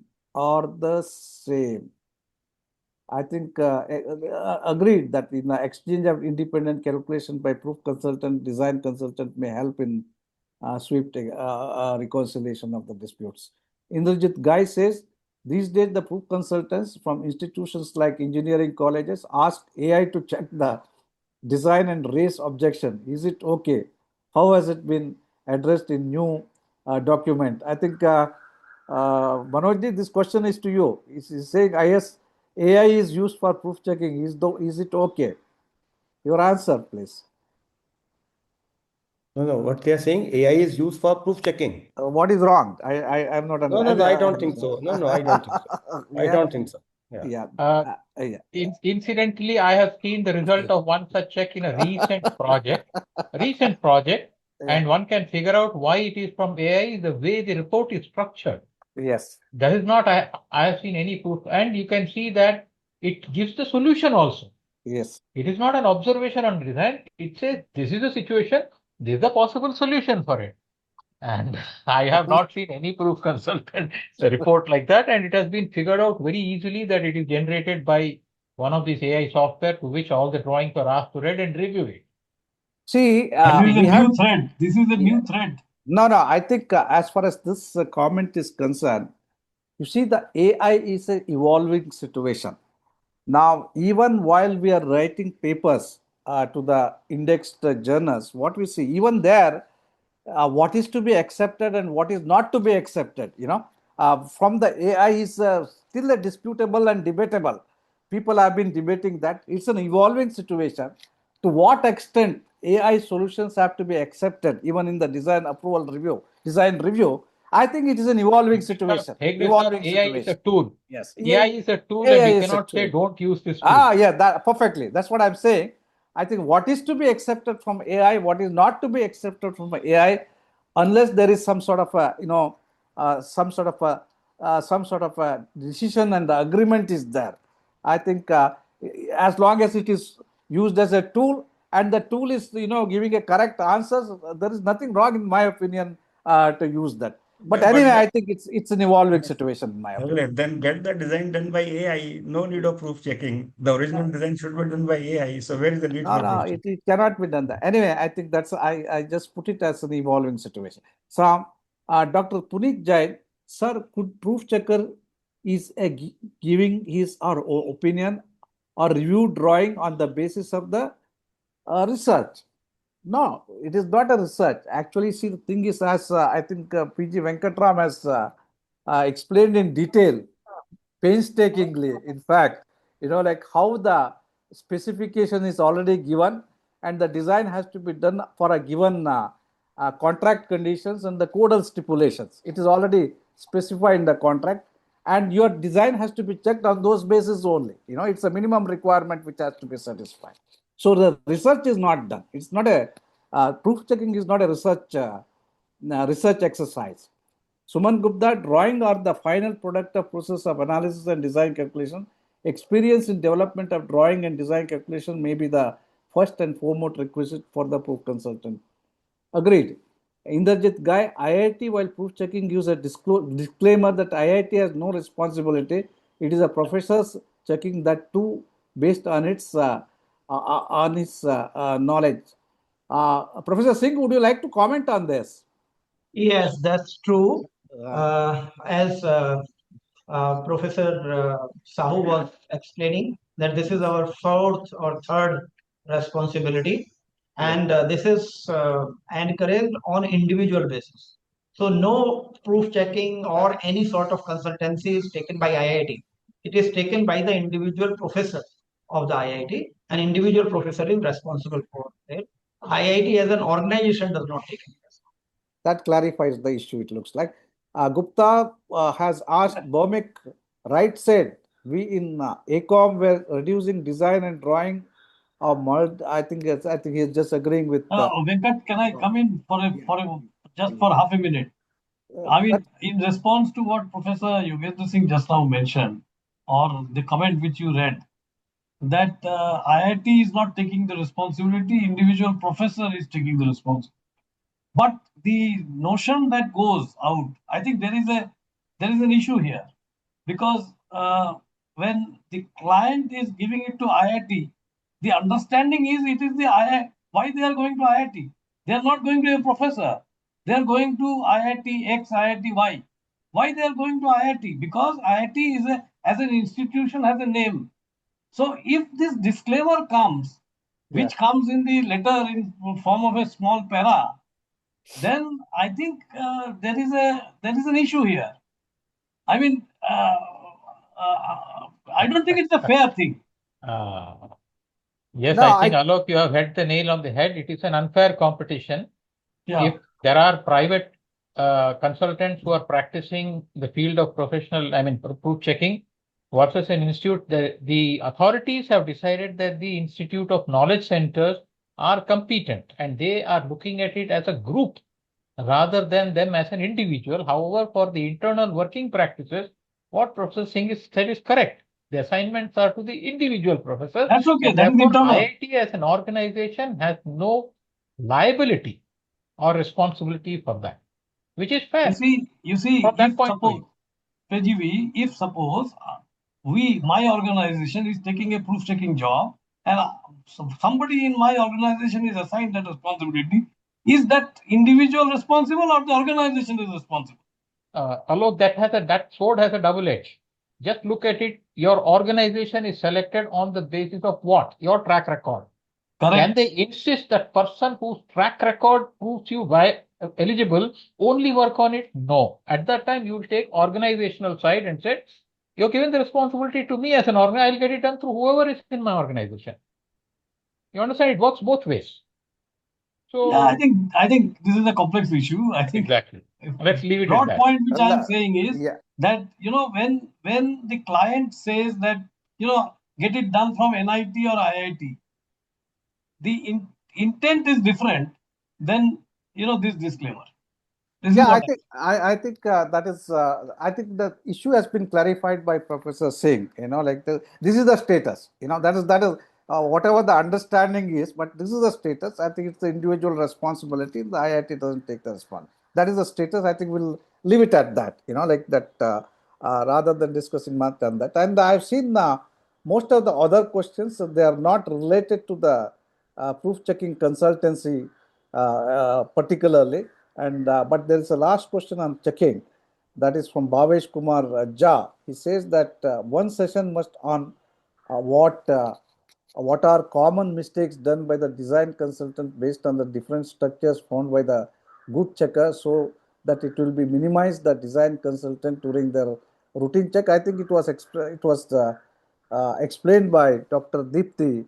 Like the common mistakes are, like in the analysis software, the boundary conditions are not taken into properly considerations, and some of the joints have to be released, joints not to be released.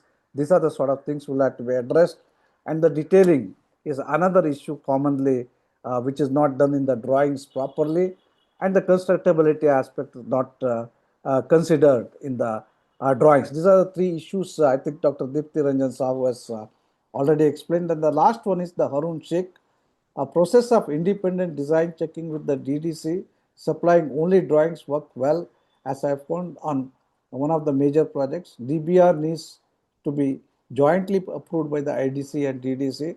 This avoids the checking with the values, which generally goes in proof checking. I think that's what the point I think Mr. Alok Bhowmick also was making in his views. Gentlemen, I think we have addressed most of the questions which has been there in the question and answer box, which is related to proof checking consultancy. I have not taken the question which is not related to the proof checking consultancy.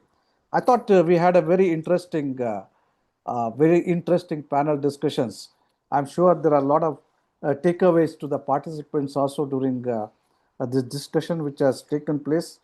I'm sorry that I had to, overshoot the time almost by an hour. That means 30%, not 50% time. It's what supposed to be 2 hours. Now it has gone into 3 hours. I really appreciate your patience.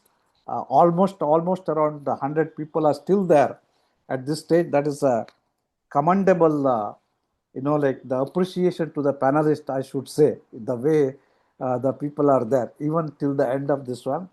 I'll give a very brief closing remarks. I've jotted down some points. My inference from the panel discussions which has taken place are as follows. Proof checking is not a substitute for the design. The design has to be done properly. The proof checking will be doing independent design. The designer remains responsible for the design. That's what I understood from the discussion. Detailed design consultant proof checking must be genuinely independent. I think that's what everybody is talking about in the panel here. What I can see is the scope must be clearly defined. I think there is an IS code now, IS 18599, I think 299. I think that is there. I think where it can be used for defining the scope, and proof checking must mandate and clearly identify, when they say the clarity has to be there, what has been checked, depth of the checking, and assumption reviewed, analysis independently verified, aspects not covered, unresolved issues. These are the issues what I understood from the panel discussion which has to be addressed. And also I have noted on the fourth point, competence must be demonstrable. That's what I think Professor Yogendra Singh brought out very beautifully in his panel discussion. Irrespective whether they are from the institutions, whether they are from the practical field, the competence has to be demonstrable. He has gone to the extent of saying that the accreditation also may be resorted to. And proof checking must consider the constructability. Like that is what I think Rajiv, Ahuja and others have said. And finally, India needs a more consistent framework. Like the different fields, the different way of proof checking is there. I think perhaps by implementing IS code which has been brought out by this BIS, that is the 18299, perhaps I think there will be a consistent framework will be there to certain extent. Though there is a sort of a gray area between the proof category 1 proof checking and the category 2 proof checking. Category 2 proof checking is like a real proof checking. That is where DBR is design basis report is finalized and all the drawings are given. It is not without the drawings being given. I think it is not, because ultimately those drawings have to be approved by the proof checking consultant. That's why design has to be done independently. The proof checking consultant is not going to prepare a drawing, but the drawing preparation is the responsibility of the detailed design consultant. Even in the category 2, the drawings will be given, design basis report, finalized design basis report will be given, and on these two bases, I think the independent analysis and the check has to be done, and finally the drawings has to be stamped as we put it, by the proof checking consultant. I really like the way Professor Singh has brought out the various categories of proof checking. Just a second. Yes, Whether yes. it's category 1 or category 2, Yes. the time should be allocated for proof consultancy commensurate with the roles and responsibilities. That was the last point, takeaway point in my I list. thought you had finished. Which I have noted down here. I think Can I have one last word before you close? Yeah, seventh point was the time. In all these design processes, the original designer can be as conservative as he wants within the ambit of the design standards and specification. Yeah. But a proof checker has no right to be conservative. Yeah. He has no right to be conservative. The original designer only has the right. He has to be the most of, because he has to prove that design works. He doesn't have to prove that the design doesn't work. That is what the point I made in the proof checking is not a substitute for a design. Like the design is already done. No, it's one of the answers to the observation that they're getting frivolous comments. It comes from the fact that the proof checker, like, I do my design this way, and he is not doing it that way, and therefore it is not correct. And therefore he leaves out all the comments. That's the point I was trying to make. Conservatism is a prerogative of the designer, not the proof checker. Venkat, if I can just come in for half a minute. Yes, please. You see, just a clarification on 18299 that, there are 3 categories of structures defined over there and 2 levels of proof checking. So the level of proof checking also depends on the category of structure. If there are minor structures, you have a different level. So it recommends also for what category of structure, what level of proof checking is desired. So in a way, whatever may be the kind of structure, whether it is very minor structure, a culvert or a mega structure, ultimate result should be the same level of safety and margin. So it tells you that if, say, you have a structure which is, let's say, a cable stayed bridge, you need to go for a category 3 or level 2, category 2 type of proof checking. It means that depending upon the nature of structure, you define the level of proof checking. It is not that, the client is free to decide any level of proof checking depending on any category of structure. That's what I thought I would like to clarify further. Yeah, I think with that clarification, like Alok, I would like to, close today's, this a wonderful panel discussion. It has come to an end, and it has been an exciting, moderating this event with so many stalwart panelists among us here. I would like to have the privilege to give the closing remark. I will give it to you, and I would like to, leave the audience with one thought, after having heard the entire panel discussion today, and if the proof checking is the lifeline of structural safety, as our program statement suggests, we are currently using that lifeline merely to satisfy a procedural requirement. We consider it as a right now in many of the cases, not in all cases. There are cases where I think it is considered as a procedural requirement, yet another step in the approval process. That is how it is considered. Are we using it to genuinely make our structures safer? I think with this thought, with this question, IAStructE and the structural engineering professor, must take forward this panel discussion. And we have to ensure that the proof checking is done for the structural safety, durability, as well as the reliability. Nowadays, another word called sustainability also has crept into that. That we need to really recognize. With this, I think I leave the forum for the closing remarks to Alok, who is the president of IAStructE. Thank you, Venkat, and it has been an excellent panel discussion. I first and foremost, I thank Mr. Heggade for such an excellent moderation of this particular panel discussion. Very well structured and very sort of articulate, level of discussion. He has covered, I think, given opportunity not only to all the panelists but also to all the questions. And I thank the participants. I mean, I think it was more than 200 people who attended. That shows that the topic is very, very important for the structural engineers. And I also finally thank all the panelists for taking this, agreeing to sort of participate and also staying back till 7 p.m. Thank you very much. Thank you. This, Thank you all. Thank you, everybody. Thank you, Venkat sir. Thank you, Alok ji. Thank you, everyone. Thank you. Thank you. Thank you. Bye-bye.